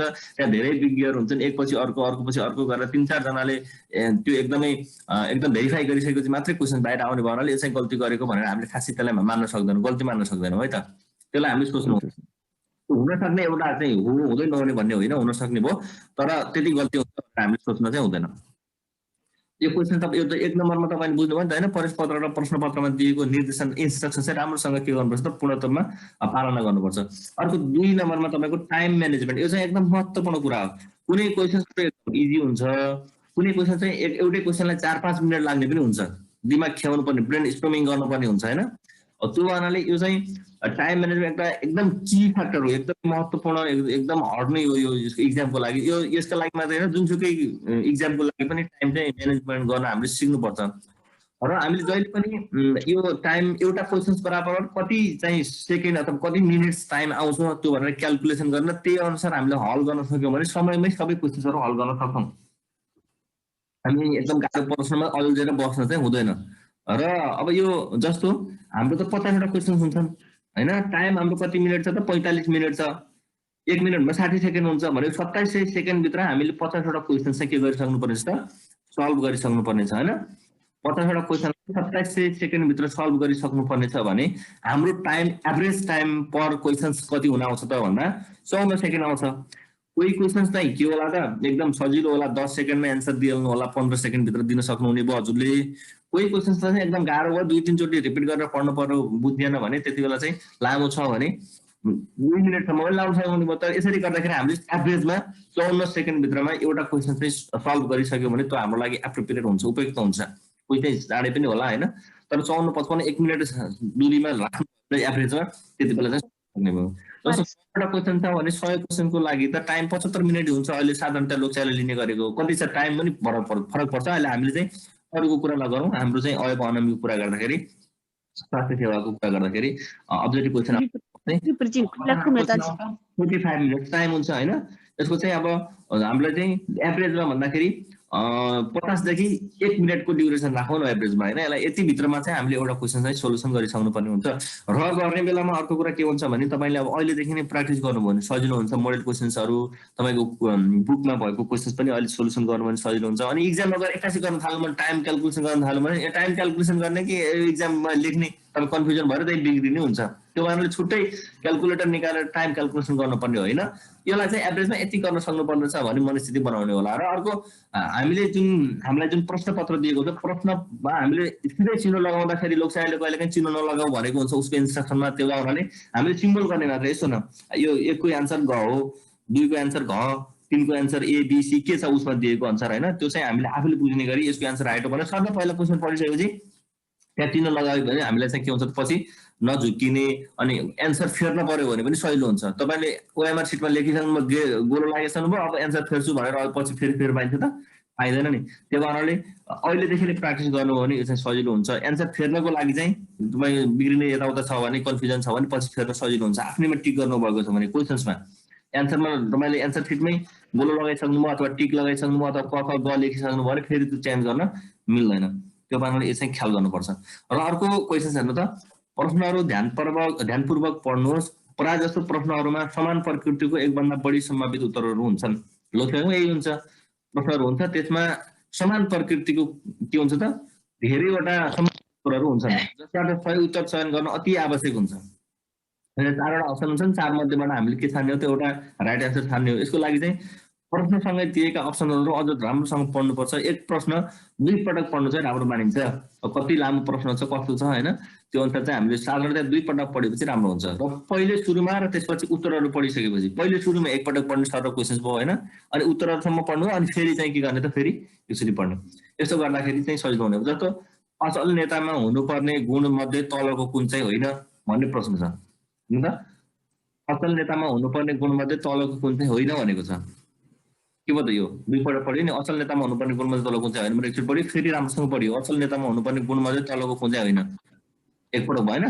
अब समस्या सम्बन्धी ज्ञान हुनु, ख समूह परिचालन गर्न सक्षम हुनु, ग सामाजिक असंवेदनशील, घ अरूलाई आफ्नो गर्ने भनेको छ। अब फेरि यसरी अब के भनेको त्यो क्वेसनले फेरि रिपिट गर्न सक्नुहुन्छ। तपाईँले एकदमै पढिरहेको क्वेसन दिमागमा सेट भएको एकदमै जानेको रहेछ भने त्यति बेला चाहिँ सजिलोसँग भइहाल्यो, फेरि पढ्नु पनि परेन तपाईँलाई होइन। तैपनि तपाईँलाई यस अलिकति नयाँ क्वेसन चाहिँ कहिले नदेखेको आएछ भने पढ्नु त पऱ्यो नि फेरि पनि होइन, नबिग्रेस् भनेर। असल नेतामा हुनुपर्ने गुण मध्ये तलको कुन चाहिँ होइन भनेको छ। एउटा असल नेता हुन्छ जसमध्ये केही उसलाई हुनुपर्ने क्यारेक्टरिस्टिकहरू छन्, राम्रो गुणहरू छन् होइन, ती गुण क्यारेक्टरिस्टिक मध्ये कुन चाहिँ होइन अरू सबै छन् यहाँभित्र गुणहरू, कुन चाहिँ होइन भनिएको छ, एउटा गुण छैन, यो भित्र अवगुण छ एउटा चाहिँ नराम्रो चिज छ अथवा नहुनुपर्ने अवगुणहरू छ, त्यो कुन होइन भनिएको छ होइन। अवगुण पत्ता लगाउनु पर्यो, गुणहरू यहीँ दिएको छ, एउटा अवगुण, गुणहरू अरू सबै गुण हुने, एउटा चाहिँ होइन भनेको छैन। समस्या सम्बन्धी ज्ञान हुनु के हो त, नेतामा हुनुपर्ने गुण हो कि होइन हो। त्यसै गरी अर्को छ समूह परिचालन गर्न सक्षम हुनु, त्यो पनि के हुन्छ त हुनुपर्छ। अर्को सामाजिक असंवेदनशील, यसलाई अरूलाई आदर गर्ने, यो पनि हो। अब हामीले इलिमिनेसन सिस्टम मार्फत 3वटा क्वेसनको उत्तर हो भने एउटा त होइन नि, कुन चाहिँ होइन भनेको छ होइन। सामाजिक सोसल अनस्टेबिलिटी भन्ने चाहिँ यो चाहिँ के हो त होइन, सामाजिक असंवेदनशील अथवा हाम्रो समाजप्रति के गर्ने संवेदना नजनाउने खालको, समूहको दुःख सुखमा साथ दिने खालको त्यस्तो छ भने लिडर छ भने त्यो भयो त भएन नि होइन। त्यही कारण के हुने भयो त ग हुने भयो। गको लागि तपाईँले हेरेर यसो गोलो लाउन सक्नुभयो अथवा सानो टिक लाउन सक्नुभयो अथवा यसको पछाडिपट्टि तोप्लो दिन सक्नुहुने भयो, यसको एन्सर यो भनेर होइन। हो यसरी चाहिँ गर्नु भने तपाईँलाई सजिलो हुन्छ होइन। अर्कोमा जाउँ। सबैभन्दा पहिला आफूलाई सजिलो लाग्ने प्रश्नहरू सल्भ गर्नुहोस्। पहिलो राउन्डमा 40 भन्दा बढी प्रश्नहरू सजिलै समयमै समाधान गर्नुभयो भने इट्स गुड, यो चाहिँ राम्रो हो। जसले पनि साधारणतया 35 देखि 40 प्रश्नहरू फर्स्ट राउन्डमै सुइँ मिलाउने हुन्छ होइन। यदि तपाईँले पहिलो राउन्डमै सर पढ्दै जानुभयो अनि के गर्नुभयो त सजिलो लागेको प्रश्नहरू गर्दै जानुभयो, 40 क्रस भयो भने यो चाहिँ ठिक हो, राम्रो छ। अब प्राय 50 प्रश्नमा 40 त सबैजनाले सहजै मिलाउनु हुन्छ नि, यो त जनरल कुरा। 50मा 40 त सबैले मिलाउँछ नै। अब दोस्रो राउन्डमा एकचोटि 40 मिलाइसक्नुमा ठिक छ। अब अर्को राउन्ड, अब बचे 10वटा क्वेसन त बचे नि फेरि पनि होइन। दोस्रो राउन्डमा अब तपाईँको दिमाग खिचाउने खालको र तपाईँले पढ्नु भएको कुरा रिकल गर्नुपर्ने हुन्छ, पहिला पढेको कुरा फेरि याद गर्नुपर्ने हुन्छ। यसमा तपाईँले पहिलो चरणमा छोड्नुभएका अहिलेका प्रश्नहरू अब यति बेला चाहिँ हल गर्नुपर्ने हुन्छ। यदि तपाईँलाई उत्तर परिवर्तन गर्नुपर्ने जस्तो भयो, अघिका 40वटा प्रश्न पनि के हुन्छ हो यो त यसको सी होइन डी हो अथवा अर्को हो भन्ने लाग्यो भने र तपाईँसँग त्यसको उपयुक्त रिजन छ, कारण छ, त्यसलाई भेरिफाई गर्न सक्नुहुन्छ, यो परिवर्तनै गर्नुपर्ने छ भन्ने लाग्छ भने त्यसो गर्नुहोस् होइन। अन्यथा हाम्रो अनुभव र अवलोकनले के देखाउँछ नि, जब विद्यार्थीले पहिलो पटक को जवाब ठान्छ नि त्यो राइट नै हुन्छ, तर दोस्रो पटक परिवर्तन गर्दाखेरि गलत हुने हुन्छ है त। यही कुरा हुन्छ भन्ने चाहिँ होइन, फेरि तपाईँले यो चाहिँ दिमागमा सेट नगर्नु, तर प्रायः जस्तो त्यस्तो चाहिँ हुन्छ। पहिलो छानेको चाहिँ राम्रो हुन्छ, दोस्रो फेरि चेन्ज गर्दाखेरि अरू पनि पर्न कन्फ्युजन हुनसक्छ, त्यो भएर ख्याल गर्नुहोस्। अब तपाईँलाई एकदम राम्रो लाग्छ यो क्वेसन चाहिँ यसको उत्तर हो भनेर भेरिफाई गर्न सक्नुहुन्छ, कन्फर्म कन्फिडेन्स छ भने त्यसपछि चाहिँ तपाईँले के गर्न सक्नुहुन्छ त चेन्ज गर्न सक्नुहुन्छ। लोकसेवाको परीक्षामा तपाईँले उत्तर पुस्तिकामा गोलो लगाइसकेपछि, रेजल्ट आइसकेपछि, एकपटक क ख लेखिसकेपछि त्यसलाई चेन्ज गर्न सक्नुहुन्न। त्यसका लागि तपाईँले त के गर्नु पर्यो त पहिले नै प्रश्नमा अघि मैले भने जस्तै सिम्बल गर्ने होइन, चिनो लगाउने हुनसक्छ कि अथवा गोलो लगाउने अथवा सिम्बल गर्ने, एउटा चिनो सिम्बल भनेको चिनो न होइन, त्यसै लगाउन सक्नुहुन्छ। यो चेन्ज गर्नको लागि चाहिँ हकमा हुने भयो। यो चरणमा अहिलेको 40 प्रश्नमा 6-7वटा थप्ने कोसिस गर्नुहोस्। यसमा दिमाग खियाएर पढेको कुरा सम्झेर यति बेला तपाईँले 6-7वटा प्रश्नहरू अहिलेको 40मा 6-7वटा थप्नु भयो भने अब तपाईँको लागि के हुन्छ त राम्रो हुने भयो। अब तेस्रो चरण, अर्को चरण आउँछ फेरि होइन। अब तपाईँ यस्तो कुरा सम्झिराख्नुहोस्, दिमाग एकदमै यति बेला तुफान तरिकाले चल्छ, आधी बेरी आउँदैछ दिमागमा धेरै कुराहरू आयो एकैपटक होइन। तपाईँको सिद्धान्तलाई सम्झनालाई सहयोग गरेन, सम्झना रिकल गर्न खोजेको, ब्रेन स्ट्रिमिङ गर्न खोजेको कुनै हालतमा पनि सम्झिन सक्नु भएन। तेस्रो अन्तिम चरण आइपुग्यो के छ, हामीसँग टाइम नै छैन र अन्तिम गर्नुपर्ने हुन्छ। हेलो के भयो अरे हजुर तल धौइन आउने थियो यो नेउटरले जान्छ इन्डिया ज्ञान साइबाट डिस्टर्ब आयो क्या अघिदेखि। म्युट गरिदिन्छु मलाई होइन त। अब तेस्रो चरणमा के, अब हाम्रो अर्को तेस्रो चरण छ, नम्बर चाहिँ 7 भयो पनि यो चरण चाहिँ तेस्रो हो। यसमा चाहिँ हामीले पढेको कुरा सम्झिन सकेनौँ, एकदमै गाह्रो भयो, दिमाग तुफान तरिकाले चल्यो होइन, यो हो कि त्यो भन्ने भयो। त्यति बेला चाहिँ अब हामीले के गर्नुपर्ने हुन्छ त हामीले गेस गर्नुपर्ने हुन्छ, बौद्धिक अनुमान लाउनुपर्ने हुन्छ होइन। यति बेला चाहिँ तर यो मौका गेस त यसरी हावामा गेस लगाएर मिल्दैन। तपाईँले एकदम प्रिपेयर गर्नुभएको छ, पहिलादेखि पढ्नु भएको छ भने नजिकको उत्तर चाहिँ भन्न सक्नुहुने भयो। तर तपाईँलाई कहिले पनि नदिएको प्रश्न छ एउटा, त्यो प्रश्नमा गेस गर्नुहोस् भनेपछि तपाईँको उत्तर प्रायः रङ हुन्छ। एकचोटि पढ्नु भएको छ, एकचोटि सम्झिन सकेन, त्यो एकचोटि पढेको कुरा फेरि देख्नु पनि त्यो रिकल हुने भयो, सम्झिन सजिलो हुन्छ। तर कहिले पनि नदेखेको विषयवस्तुमा गेस गर्न भन्दैन भने रङ गेस हुन्छ। त्यो भएर लोकसेवा परीक्षामा नेगेटिभ मार्किङ प्रणाली पनि रहेको छ। है त। यसमा त के हुन्छ नेगेटिभ मार्किङ सिस्टम रहेको हुनाले हामीले राइट गरेको एन्सरबाट पनि केही मार्क्सहरू गर्ने भएको हुनाले बौद्धिक अनुमानहरू बनाउन अथवा यो गेस गर्न चाहिँ के हुनसक्छ त जोखिम पनि हुनसक्छ, रिस्क लिएर गर्ने हो। यो जोखिम लिन र प्रश्नको जवाब नदिनु राम्रो हुन्छ, तर यो जोखिम लिनुभन्दा नदिनु नै। त 47वटा मिलिसकेको छ भने यो जोखिम लिनु एकदम 47 तपाईँ कन्फर्म हुनुहुन्छ यो एकदम स्योर छ भन्ने हो भने तपाईँले चाहिँ के गर्नु पर्दैन त, यो जोखिम लिनु पर्दैन, त्यसो छोड्यो भने ठिकै हुन्छ।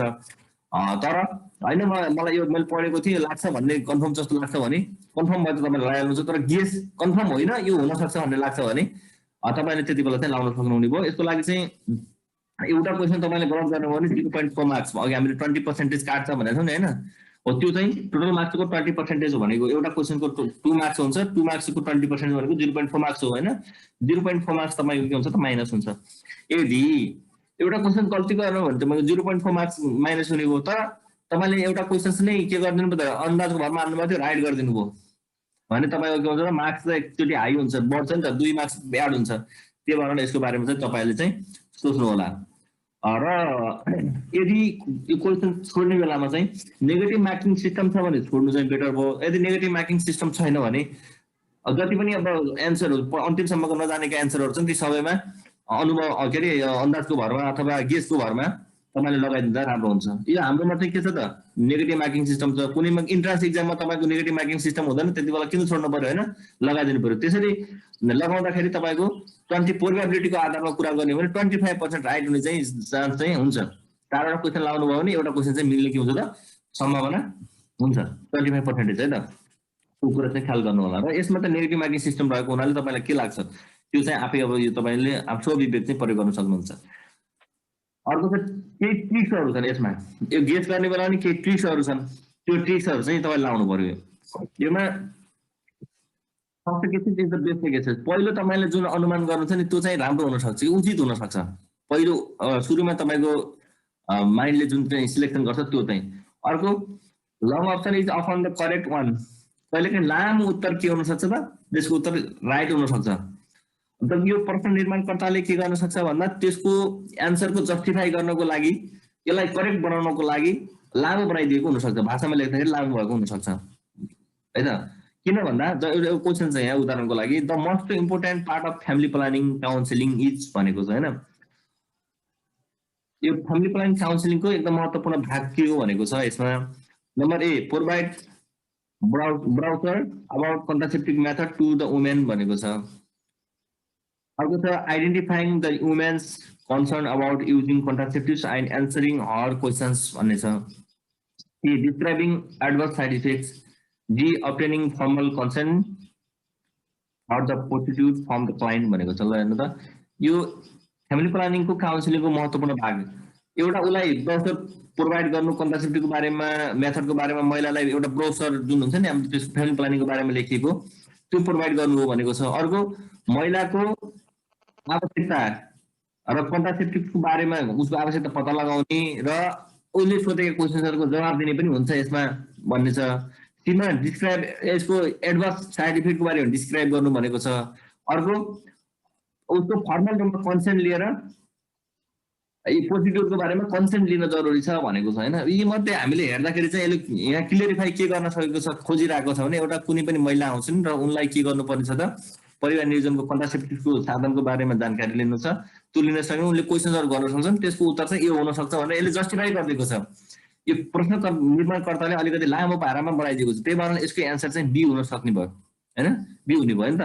त्यही भएर हामीले राइट एन्सर बी भनेर यसरी लाउन सक्ने भयो। अब सबै ठाउँमा यही हुन्छ लामो उत्तर आउने बित्तिकै त्यही लामो हो भनेर चाहिँ भन्न सक्दैनौँ, तर यस्तो क्वेसन्सहरू कहिले काहीँ आयो भने यो पनि हुनसक्छ। ट्रिक्स प्रयोग गर्ने है त, ट्रिक्स। यो सबै ठाउँमा यही हुन्छ भन्ने चाहिँ होइन। कुरो बुझ्नुभयो नि। लङ अप्सन किन हुने रहेछ भन्दा प्रश्न निर्माणकर्ताले यसको क्वेसन्सको जस्टिफाई गर्नको लागि यसको एन्सरलाई प्रुभ गर्नको लागि अलिकति लामो बनाइदिन सक्छ क्वेसन, त्यो कारणले त्यो लामो एन्सर चाहिँ राइट हुने चान्स चाहिँ अलिकति बढी हुन्छ भनेको मात्रै हो। अर्को यो पनि ट्रिक्स नै हो। Funny response as an option is often incorrect. कहिलेकाहीँ रमाइलो लाग्ने उत्तरहरू हुन्छ नि त्यो चाहिँ के हुनसक्छ त गलत हुन्छ, रमाइलो लाग्ने उत्तरहरू गलत हुन्छ है त। त्यो हुनाले यहाँ एउटा उदाहरणको लागि यहाँ छ, जस्तो कुनै महिला तलका अवस्था रहेको छ भने कुन अवस्थाले खतरा रिस्कमा रहेको मान्नुहुन्छ। कुनै महिलामा तलको अवस्था रहेको छ भने कुन अवस्थालाई तपाईँ खतरा अथवा रिस्कमा रहेको मान्नुहुन्छ भन्ने छ। अप्सन क 25 वर्ष उमेरको पहिलो पटकको गर्भिणी, रक्त अल्पता भएकी गर्भवती महिला, एक्लो परिवारकी गर्भवती महिला, पछिल्लो बच्चा जन्मेको 2 वर्षभित्र फेरि गर्भ रहेको महिला। ल भन्नु त यसको एन्सर के हुन्छ? शर्मिला गाहाजी भन्नुहुन्छ। ल भन्नु त, च्याटमा लेखे पनि हुन्छ।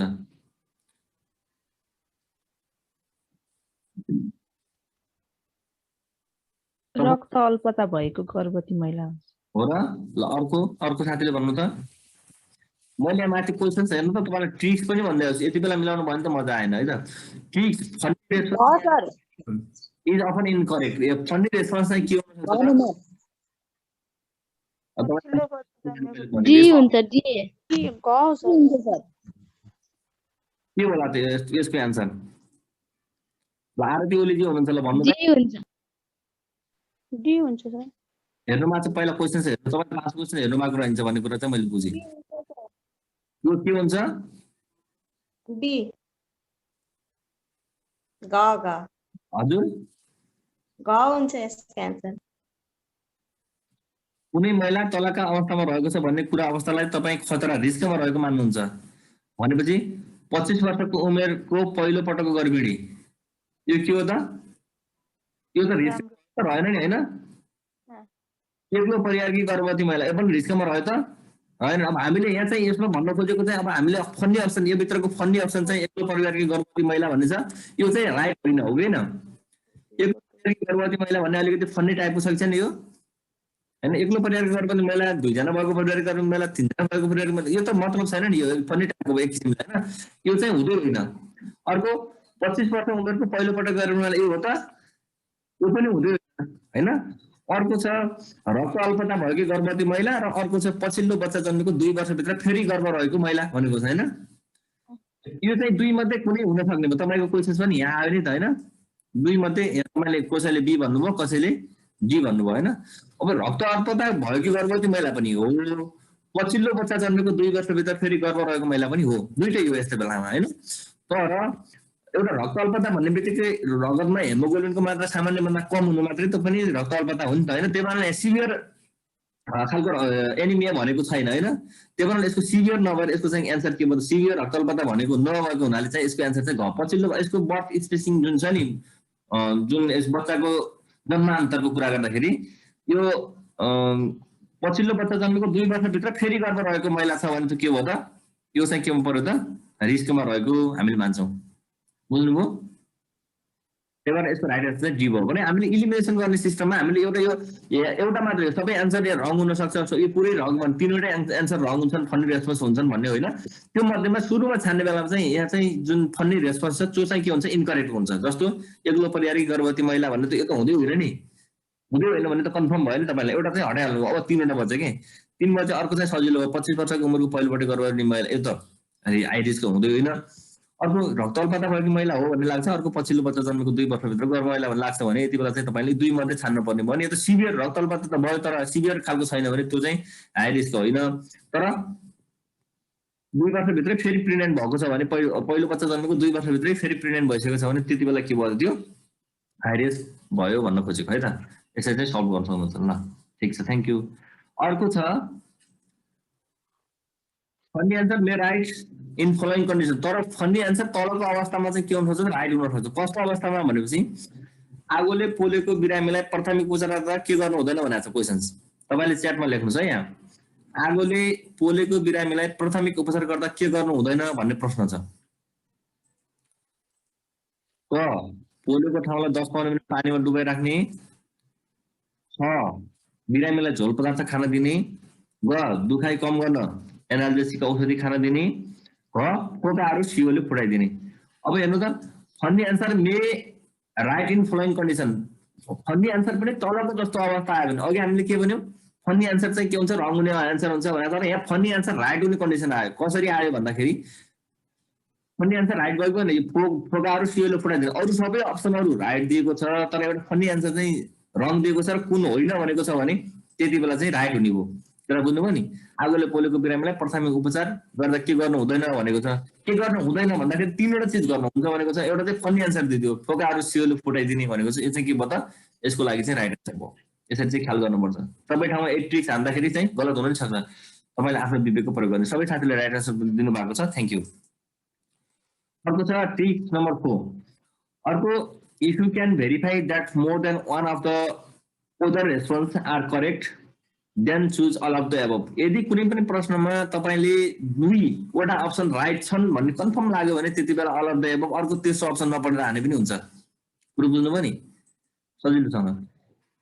यदि तपाईँले साँच्चीकै पत्ता लगाउनु भयो, तपाईँको दिमागले भेट्यो, तपाईँले थाहा पाउनु भयो कुनै क्वेसन्समा 2टा एन्सर राइट छन्, ए सी अथवा बी ए अथवा ए बी, कुनै राइट छन्, एउटा तपाईँलाई कन्फ्युजन छ र अल अफ द एबभ भन्ने आएको छ भने त्यति बेला तपाईँले answer D all of the above लाउनु पर्यो होइन। अब सजिलो भयो नि, त्यो त सजिलै छ। 2टा क्वेसन राइट छन्, अप्सन 4वटा हुन्छन्, एउटा अल अफ द एबभ छ, एउटा हो, अर्को पनि 2टा हो भने अब तेस्रो अप्सन त अनिवार्य रूपमा पनि हो नै, त्यही हो। जस्तै इक्जाम्पल लागि ब्रेस्ट फिडिङ गराउँदाको फाइदा कुन हो भने होइन, तपाईँलाई यी 2 मध्ये एउटा फुल विथ इम्युनिटी, बच्चाले के पाउँछ त, आमाको इम्युनिटी पाउँछ, एउटा कुरा भयो। अर्को इजिली एभाइलेबल छ भन्ने पनि लाग्यो, अथवा इजिली एभाइलेबल भन्ने के हो टर्म बुझ्नु भएन, सी। अर्को बुझ्नुभयो free form of micro organism बुझ्नु भने ए र सी चाहिँ हो भन्ने कन्फर्म लाग्यो भने डी चाहिँ हान्नु पर्यो, अथवा ए र बी हो भन्ने लाग्यो भने डी हान्नु पर्यो होइन। अथवा ए र बी 2टै हो, सी के हो भन्ने थाहा छैन भने त्यति बेला नै हामीले लगाउन सक्छौँ। यसरी चाहिँ डी एन्सर अथवा all of the above answer कुन अवस्थामा हुन्छ भन्दा दिएका अप्सनहरूमा 2 मोर देन 1 एकभन्दा बढी भनौँ, एकभन्दा बढी नै भयो भने त्यति बेला चाहिँ हामीले के गर्छौँ त, यसलाई correct answer and D all of the above भनेर हान्नुपर्ने हुन्छ। 2टा क्वेसन राइट भयो भने त सबै भयो, 2टा option.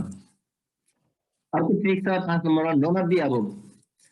Non of the above question प्रायः जसो गलत हुन्छ भनेको छ है त, अनुभवहरूमा मान्छेहरूको यो पहिलाको जसको एक्सपिरियन्स सेयर गर्नुभएको छ उहाँहरूले। None of the above option is often the incorrect one. Option which include the keywords like could, possible or may are more often true, but option which include absolute and sweeping statements such as never, always or exclusively are often false. जहिले पनि के भनेको छ भन्दा यदि none of the above भन्ने question आएको छ भने यो चाहिँ गलत हुने पहिलाको प्राय जसो यो गलत हुने चान्स चाहिँ बढी हुन्छ भनेको छ यसमा। यसमा अब जस्तो हेर्नु त यहाँ एउटा त्यसको एक्जाम्पलको लागि छ। यसमा चाहिँ माथि 3वटा अप्सन हुन्छन्, तल चाहिँ अघि हामीले अल अफ द एबभ भने जस्तै अन्तिममा डी मा चाहिँ नन भन्ने अप्सन हुन्छ, नन अफ द एबभ भन्ने हुन्छ, अथवा नन मात्र पनि हुन सक्छ। त्यस्तो बेलामा 3 मध्ये कुनै एउटा राइट एन्सर हुने चाहिँ चान्स हाई हुन्छ। Impossible or may more often true, यो चाहिँ कुनै एउटा चाहिँ के हुन सक्छ त, ट्रु हुन सक्छ यो भित्र। त्यति बेला चाहिँ तल नन अफ द एबभ भन्ने अप्सन राखेको हुन्छ, त्यो भएर none of the above option प्राय जसो गलत हुन्छ। What method is applied for distribution of medicine from store? यो स्टोरबाट औषधिहरू डिस्ट्रिब्युसन गर्ने बेलामा कुन विधि अपनाइन्छ भन्ने क्वेशन छ यो। हेर्नु त अब यसको आन्सर के हुन्छ त, option A FIFO first in first out, B FEFO first expiry first out, C heavy weight, D none of the above. भनेपछि 3वटा माथिको 3वटा अप्सन्सहरू छन्, 3वटा अप्सनमा कुनै एउटा चाहिँ के छ त, एउटा आन्सर चाहिँ राइट छ यसभित्र होइन। त्यो कारणले प्राय जसो नन अफ द एबभ आयो भने none of the above answer right हुन सक्दैन। अरूका माथिका 3वटा अप्सन मध्ये कुनै एउटा अप्सन चाहिँ सही हुन सक्छ। यी 3वटा अप्सन भित्र खोज्नु पर्छ भनेको। अब any rule can have an exception, सबै रुलमा यही हुन्छ भन्ने चाहिँ छैन है, फेरि सबै ठाउँमा यही हुन्छ यही गर्नु होला भन्नु चाहिँ म भन्न सक्दिनँ। त्यसको लागि चाहिँ तपाईँले रिस्क लिनुपर्ने छ, तर एउटा चाहिँ अनुभवको आधारमा चाहिँ यस्तो भनिएको भन्ने कुरा चाहिँ गरेको छ। तपाईँले भने जस्तै यसको एन्सर चाहिँ के हुन्छ त, फर्स्ट एक्सपायरी फर्स्ट आउट। जसको एक्सपायरी डेट छ ती औषधिहरूलाई फर्स्ट आउट गर्ने होइन, एक्सपायरी जसको नजिक छ तिनीहरू नियर एक्सपायरीलाई फर्स्ट आउट गर्ने भनेको छ। अर्को जसको एक्सपायरी डेट छैन, जस्तो मसलादारको सामानहरू तिनीहरूलाई पहिला आएको औषधिलाई पहिला चाहिँ आउट गर्ने, पहिला आएको सामानलाई पहिला आउट गर्ने भन्ने कुरा चाहिँ छ होइन। जहिले पनि यो मेडिसिन आउने बित्तिकै मेडिसिन के हो त एक्सपायरी डेट हुन्छ, त्यही भएर फर्स्ट एक्सपायरीलाई फर्स्ट आउट गर्ने कुरा गरेको छ। त्यसै गरी अर्को इलिमिनेसन रुल्स, अर्को एउटा रुल छ। हामीले इलिमिनेट गर्दाखेरि आंशिक रूपमा गलत एन्सरहरूलाई चाहिँ हामीले eliminate the partially wrong choice गर्नुपर्ने हुन्छ। केही विकल्पहरू सही जवाफको जस्तै देखिन्छ उस्तै कहाँ हुन्छन् सबै प्रश्नहरू यसमा होइन, धेरै जस्तो विकल्पहरू उस्तै देखिन्छन्, तर त्यहाँका 1 वा 2 शब्दहरू छन् जसले उत्तरलाई चाहिँ गलत बनाइदिन्छ। हो त्यस्तो चाहिँ हामीले छान्नु पर्ने हुन्छ। 4वटा उत्तरहरूमध्ये 3वटा उत्तर हटाउनु पर्ने हुन्छ। एउटा चाहिँ हामीलाई चाहिँ सही छान्नु छ जुन स्वाभाविक रूपमा सही हुन्छ तर प्रश्नसँग सम्बन्धित हुँदैन।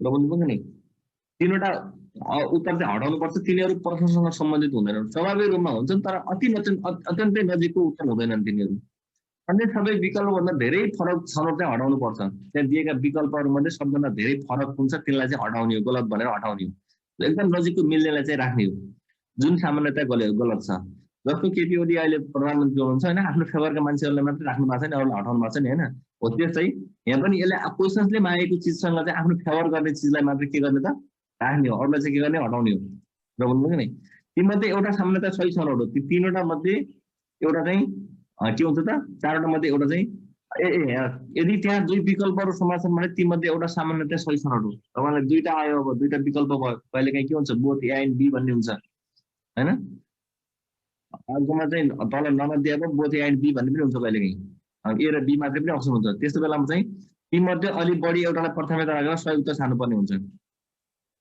तपाईँलाई त्यो चारवटा अप्सन छान्दा दुईटा चाहिँ हुन दुईटा मध्ये के हो भन्ने लाग्छ भने तीमध्ये पनि नजिकको के छ एउटालाई प्राथमिकता राखेर छान्नुपर्ने हुन्छ यदि त्यहाँ दुई विकल्पहरू बिल्कुल ठिक विपरीत छन् भने तीमध्ये एउटा मात्रै सामान्यतया सही छनौट गर्नुपर्ने हुन्छ एउटा ठ्याक्क अपोजिट छ भने त्यस्तो बेलामा चाहिँ यसको चाहिँ हुँदै होइन भनेर मात्रै त्यसले गलत गर्छ नि त पक्कै पनि यो हो एउटाले हो भन्छ अर्कोले होइन भन्छ भनेपछि त्यहाँ चाहिँ गलत गर्छ त्यो दुई विकल्पमध्ये एउटा चाहिँ सही उत्तर छनौट गर्नुपर्ने हुन्छ तर कहिलेकाहीँ के हुन्छ उत्तरहरू सबै उस्तै हुन्छन् होइन उत्तरहरू सबै उस्तै छन् भने त्यो मध्येमा सबभन्दा राम्रो छान्ने हो यदि त्यहाँ विकल्पहरू छन् एक अर्काका विपरीत छन् एउटाले एउटा भनेको छ अर्कोले अर्को भनेको छ भने त्यो त उल्टो हो नि त ती मध्येमा एउटा सही छान्नु पर्यो भनेपछि दिएका अप्सनहरू मध्ये पनि सबैभन्दा राम्रो पनि छान्नुपर्ने हुनसक्छ अथवा दिएका अप्सनहरूमा कहिलेकाहीँ ठिक विपरीत उल्टो अर्थ लाग्नेछन् भन्ने बेला त्यति बेला पनि के गर्नु पर्यो तिनीहरू गलतहरू मध्येबाट एउटा राम्रो चाहिँ छान्नुपर्ने हुन्छ जस्तो इक्जाम्पलको लागि यहाँ चाहिँ inflammation of kidney is called भनेको छ अब इन्फ्लामेसन भन्ने आयो यहाँ ग्लुमेरुलोनेफ्राइटिस पनि भनेको छ पाइलोनेफ्राइटिस पनि भनेको छ रेनल डिजिज भन्यो क्याल्कुली भन्यो होइन त्यो क्याल्कुली त हुँदै होइन तपाईँलाई थाहा छ दुईटा अनि इन्फ्लामेसन भनेको चाहिँ यहाँ क्याल्कुली भनेको छ ठिक उल्टो भएको भएन इन्फ्लामेसन क्याल्कुली ठिक उल्टो भएन इन्फ्लामेसन रेनल डिजिज हुनसक्छ तर क्याल्कुली त रेनल डिजिजसँग त रेनल डिजिज हो तर इन्फ्लामेसन क्याल्कुली होइन त्यो भन्नाले यो चाहिँ हुन सक्ने भयो भने एउटा क्याल्कुली त हट्यो नि होइन रेनल डिजिज इन्फ्लामेसन भन्ने बित्तिकै फेरि के आयो आइटिआइएस पछाडिपट्टि हामीले के बोलेछौँ आइटिआइएस होइन सुजन हुनेछ भन्ने कुरा चाहिँ आइटिआइएस के आउँछ सफिक्समा आइटिआइएस आउँछ भने इन्फ्लामेसन हो भनेको नि होइन हो त्यो अब सफिक्समा आइटिआइएस आएको छ भने यो रेनल डिजिज त हो त हो योसँग रिलेटेड छ तर यो सफिक्स नजोडिएको यो चाहिँ होइन अब दुईटा आयो भने ग्लुमेरुलोनेफ्राइटिस हो कि पाइलोनेफ्राइटिस छुट्याउनु पर्ने भयो नि त्यहाँनिर अब यसलाई स्पेसिफिक बनाउनु पर्यो किडनीकै हो पाइलो यो नेफ्रोन पनि किडनीकै हो किडनी पनि अब किडनी नै भइहाल्यो होइन त्यो कारणले रेनल पेल्भिस सहितको यो छ भने त्यति बेला चाहिँ किडनीको इन्फ्लामेसन हुने भनेको छ यदि त्यो नभएर कहिलेकाहीँ ग्लुमेरुलसको मात्रै इन्फ्लामेसन भयो भने त्यो अवस्था चाहिँ ग्लुमेरुलोनेफ्राइटिस भनिन्छ भनेर भनेको छ होइन मलाई थाहा छ यस्तो बेलामा के भन्नु भयो त यसको राइट एन्सर यदि माथि यहाँ इन्फ्लामेसन अफ नेफ्रोन भनेको भए ग्लुमेरुलोनेफ्राइटिस हुन्थ्यो यहाँ चाहिँ के बनाएको छ किडनीको भनेको हुनाले यसको राइट एन्सर चाहिँ बी तपाईँले लेखिसक्नु पनि भएको छ यसको चाहिँ राइट एन्सर के हो त पाइलोनेफ्राइटिस हो यी माथिका अनुभवहरू हुन् नियमहरू हो कुरा बुझ्नुभयो कि फेरि तल यहाँ लेखाएको छ अनुभवहरू नियमहरू होइन यही गर्नुपर्छ भन्ने चाहिँ होइन हजुरले आफ्नो स्वविवेक प्रयोग गर्नु होला भन्ने कुरा चाहिँ ख्याल गरिराख्नु होला अर्को क्वेसन हेर्नु त उस्तै हुन्छ यसकै अप्सनहरू बनाएको छु मैले सबको मुख्य लक्षण कुन हो भनेको चाहिँ एउटा सबको मुख्य लक्षण कुन हो भनेको छ one of the sign of shock is option A रक्तचाप 90/60 mmHg नाडी 82 प्रति मिनट सी श्वास प्रश्वास 22 प्रति मिनट डी किलो हुनु भनेको छ होइन यति चारवटा अप्सन छन् यसमध्येमा चाहिँ सबको लक्षण कुन हो भनेको छ हुन त सबको लक्षण सबै हो होइन सबै हो भन्नाले अब नाडी यहाँ त अब हामीले जनरल सकको सबै सकको लक्षणहरू चाहिँ बिपी लो हुन्छ systolic blood pressure less than 90 mmHg हुन्छ पल्स चाहिँ फास्ट हुन्छ अनुहार सेतो हुन्छ कोल्ड एक्सट्रिमिटिजहरू हुन्छ सुगती अवस्थामा पछि चाहिँ धेरै समयसम्म अक्सिजन सप्लाई भएन भने पछि चाहिँ पेल अब के अरे ब्लुइस हुने हो नील हुने है त डिक्रिज क्यापिलरी रिफिल हुन्छ डिजिनेस हुन्छ इनेबिलिटी टु स्ट्यान्ड मान्छे उभिनै सक्दैन decrease urine output less than 30 ml per hour हुन्छ, डिफिकल्टी ब्रिदिङ हुन्छ, इम्पेयर्ड कन्सियसनेस, उसले आफ्नो के हुन्छ कन्सियसनेस हराउँछ, लेथार्जी हुन्छ, एजिटेसन हुन्छ, कन्फ्युजन, यस्तो खालको चाहिँ सिम्पटम्सहरू देखिन्छन् भनेपछि अब यहाँ त भनेको छ नि त सकको मुख्य लक्षण कुन हो भनेपछि यहाँ त आयो होइन। हुन त यो पनि हो, यो के छ श्वास अलिकति 20 to 22 भनेको 20 देखि 22 भनेको त नर्मल है है। यो नाडीको दर पनि यो 82 सम्म लगभग नर्मल है यो होइन। तर यहाँ त यहाँ दिएकोमा के छ ब्लुइश अफ स्किन फेस, तपाईँ कन्फ्युजन हुन्छ यो ब्लुइश फेस हो कि यो रक्तचाप हो भनेपछि जहिले पनि प्यालर हुन्छ सुरुमा चाहिँ, प्यालर हुन्छ, सेतो फुस्रो हुन्छ मान्छे, अहिले ढल्ने बेला देख्नु मात्रै निलो हुन्छ र हुँदैन नि हो। त्यति बेला किन सडनली हाम्रो ब्रेनमा के हुँदैन त अक्सिजन सप्लाई हुँदैन होइन, त्यो भएर यसको राइट एन्सर चाहिँ ए हो भनेर यसरी चाहिँ लाउनु पर्ने भन्नु ठिक छ।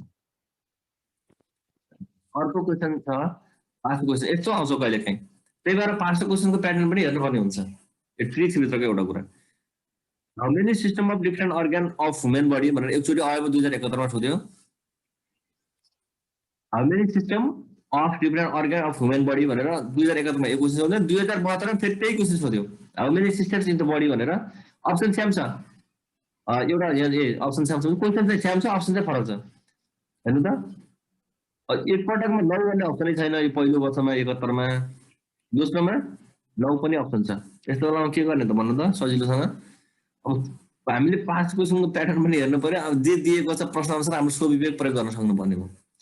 क्वेसन नम्बर पहिलो क्वेसनको लागि हाम्रो शरीरमा कतिवटा डिफ्रेन्ट खालका अर्गनहरू सिस्टम छन्, अर्गन सिस्टमहरू छन्। के छ system of different organ of human body भनेको छ हाम्रो शरीरमा कतिवटा डिफ्रेन्ट खालको सिस्टमहरू छन् भनेपछि यसको एक यो पहिलो प्रश्नको लागि चाहिँ 8वटा भयो होइन, यो चाहिँ अब क्वेसन अनुसार। यहाँ त 9 त अप्सनै छैन। अब दोस्रोमा के छ भनेको how many system in the body भनेर सोध्दा चाहिँ फेरि त्यही क्वेसन छ, तर हाम्रो शरीरमा कतिवटा छ त एक्चुअली 9वटा सिस्टम छ होइन।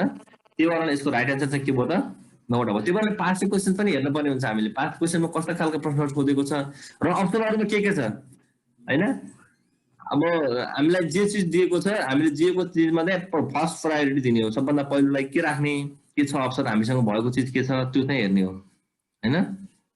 जस्तो तपाईँलाई के गरियो त, कोही मान्छेलाई एनाफाइलेटिक सक भयो, अब तपाईँले के दिनुहुन्छ भने तपाईँसँग एड्रिनालिन छ भने त एड्रिनालिन दिनु नै हुने भयो, एड्रिनालिन छैन एन्टिहिस्टामाइन मात्रै छ भने एन्टिहिस्टामाइन पनि त दिनु पर्यो नि होइन, हो किन भन्नु त।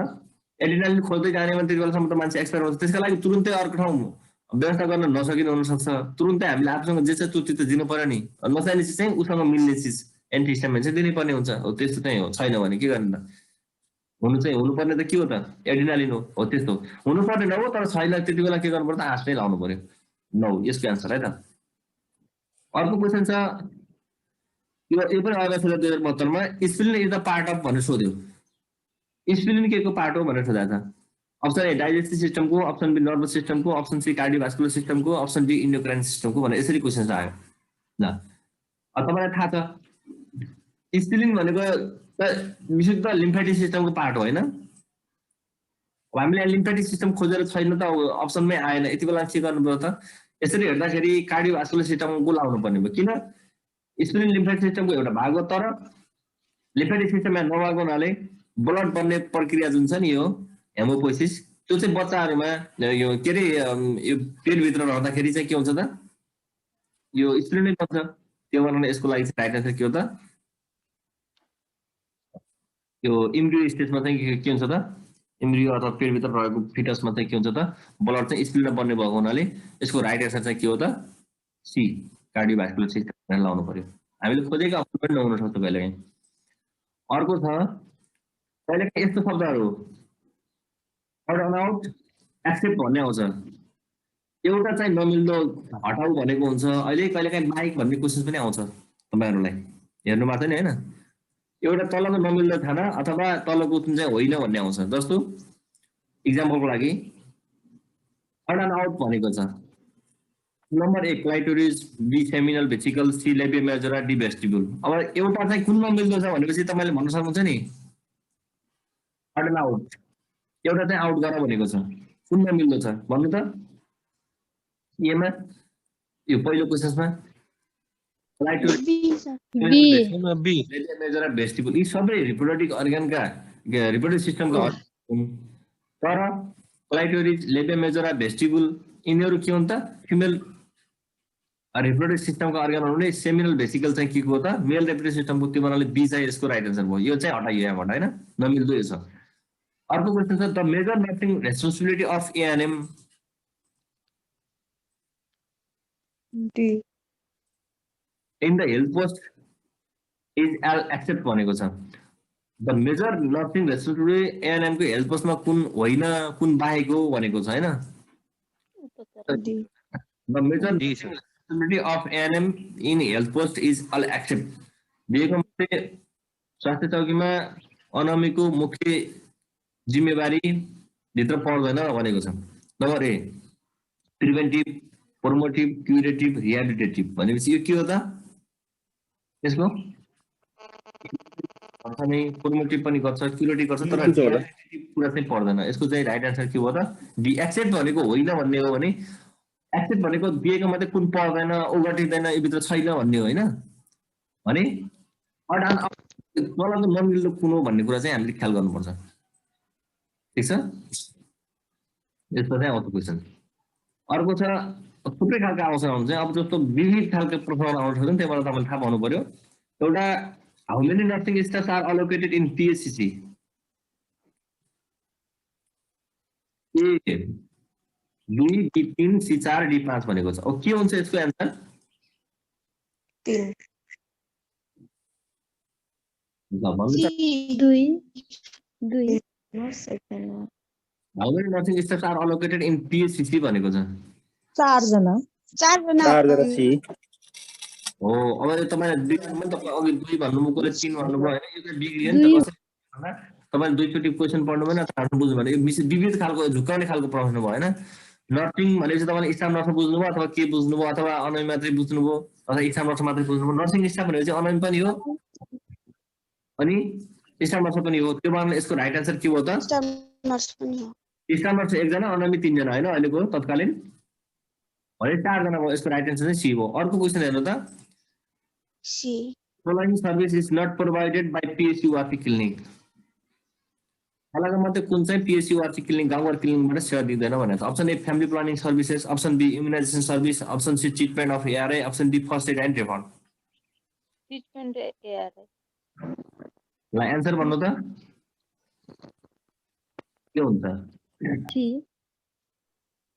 सी अरुको एन्सर भन्नु त सी सबैको सी हो त यसलाई ब्लक गर्ने हुन्छ सर हजुर सी हुन्छ सी सबैको सी हो सर मलाई डी जस्तो लाग्यो ल अब हेर्नु त तपाईले झुकिनु भयो सबैले मिलाउनु भएन कसैले छ भने एन्सर लेख्नु त हो यहाँ चाहिँ आरती दिदीले चाहिँ दिनुभयो अहिले डी भनेर हेर्नु त हुन्छ न त पिएचसीबाट कुन सेवा दिँदैन भनेको छ पिएचसीवासी गाउँघर क्लिनिकबाट हामीले गाउँघर क्लिनिक भनेका छौँ हैन गाउँघर क्लिनिक र खोप क्लिनिक दुईटा छुटछुटै छन् तपाईले पढ्नु भएको छ धेरै वृहत पढ्नु भएको छ थाहा पाउनु छ थाहा पाउनु गाउँघर क्लिनिक र खोप क्लिनिक छुटछुटै छन् गाउँघर क्लिनिक भने त्यसले कम्तीमा पनि खोप क्लिनिक चलाएको 10 दिन पछाडि मात्रै गाउँघर क्लिनिक चलाउने अथवा गाउँघर क्लिनिक पहिला चल्छ भने त्यसको 10 दिन पछाडि खोप क्लिनिक चलाउने भनेको छ कम्युनिटी इन्टरेक्सनको लागि त्यो भावनाले फ्यामिली प्लानिङ सर्भिस हामी दिन्छौँ नै खोप क्लिनिकको लागि खोप सर्भिस चाहिँ हामी छुट्टै दिन्छौँ खोप क्लिनिक नै चलाउँछौँ नि त हैन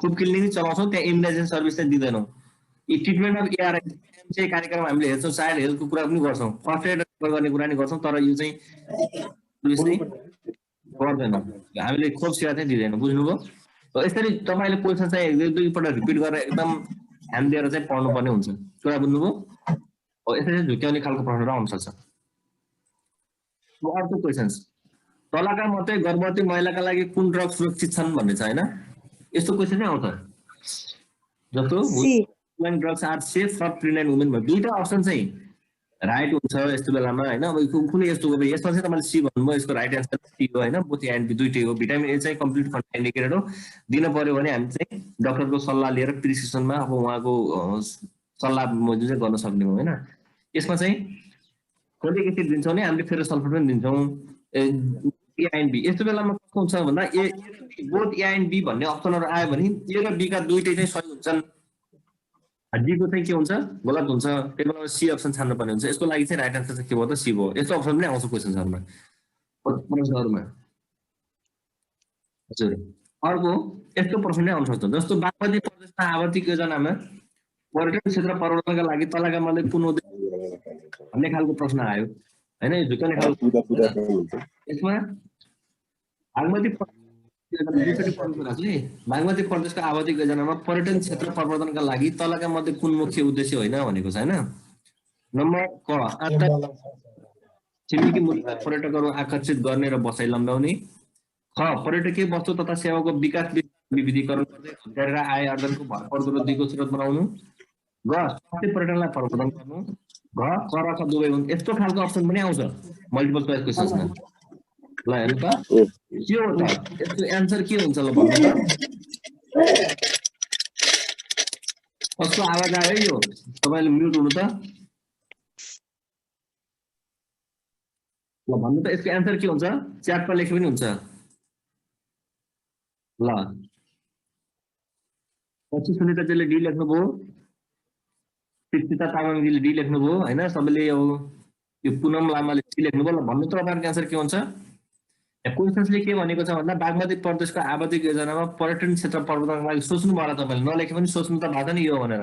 बागमती प्रदेशको आवासीय योजनामा पर्यटन क्षेत्र प्रवर्धनका लागि तलका मध्ये कुन मुख्य उद्देश्य होइन। पर्यटन क्षेत्रका लागि दिएको उद्देश्य मुख्य होइन भनेको छ हैन। दिएको उद्देश्य जस्तो 1 नम्बरको र 2 नम्बर क र ख को आन्तरिक बाह्य तथा छिमेकी मुलुकका पर्यटकहरू आकर्षित गर्ने र बसाइ लम्ब्याउने, यो हो कि हैन मुख्य उद्देश्य हो। ख पर्यटकीय वस्तु तथा सेवाको विकास विस्तार र विविधीकरण गर्दै रोजगारी र आय आर्जनको भरपर्दो दिगो स्रोत बनाउनु, यो पनि त हो नि हैन। यी दुईटै हुन् हो कि न, दुईटै हुन्। स्वास्थ्य प्रणाली प्रबन्धन गर्नु त्यो चाहिँ होइन। क्वेशनले के भनेको छ, कुन हुन् भनेको छ होइन, कुन होइन, मुख्य उद्देश्य कुन होइन भनेको छ। कुन हो भनेको भए घ हुन्थ्यो, तलका मध्ये कुन उद्देश्य मुख्य हो भनेको भए घ क र ख दुवै हुनुहुन्थ्यो नि त। अनि क र ख दुवै हुन् मुख्यले होइनन् भनेको छ, क र ख दुवै होइनन् भन्ने एन्सर आउँछ नि त यसरी त भन्दाखेरि हैन। त्यो हुनाले यसको राइट एन्सर चाहिँ ग हो। जसले सी लेख्नुभयो उहाँहरू चाहिँ धन्यवाद छ। ल हेर्नु त मुख्य उद्देश्य कुन होइन भनेको हुनाले यो आन्तरिक तथा बाह्य छिमेकी मुलुकका पर्यटकहरूलाई चाहिँ नेपालमा ल्याउने, बसाइ लम्ब्याउने, तिनीहरूको खर्च बढाउने छ एउटा। अर्को तिनीहरूको सेवाको विकास विस्तार र विविधीकरण गर्दै पर्यटकीय वस्तुको रोजगार र आय आर्जनमा भरपर्दो दिगो स्रोत बनाउने कुरा चाहिँ उल्लेख गरिएको छ। यी दुईटै हुन्, तर मुख्य उद्देश्य स्वास्थ्य पर्यटनलाई प्रवर्धन गर्नु होइन। यो स्वास्थ्य पर्यटनलाई प्रवर्धन गर्नु छ यो टुरिज्मतिरको कुरा आयो, पर्यटन क्षेत्रको चाहिँ उद्देश्य हो। यो स्वास्थ्य पर्यटनलाई प्रवर्धन गर्नु भन्ने कुरा छुट्टै हो, यो भित्र पर्यटनतिर पर्यो। त्यो कारणले यसको चाहिँ होइन भन्नेमा चाहिँ ग पर्यो। यदि कुन हो मुख्य उद्देश्य यो माथि होइन नगएर कुन हो भनेको भए घ हुन्छ है त। यसरी चाहिँ झुकिन सक्नुहुन्छ। कुरा बुझ्नुभयो। ल ल सबैजनालाई थ्याङ्क यू।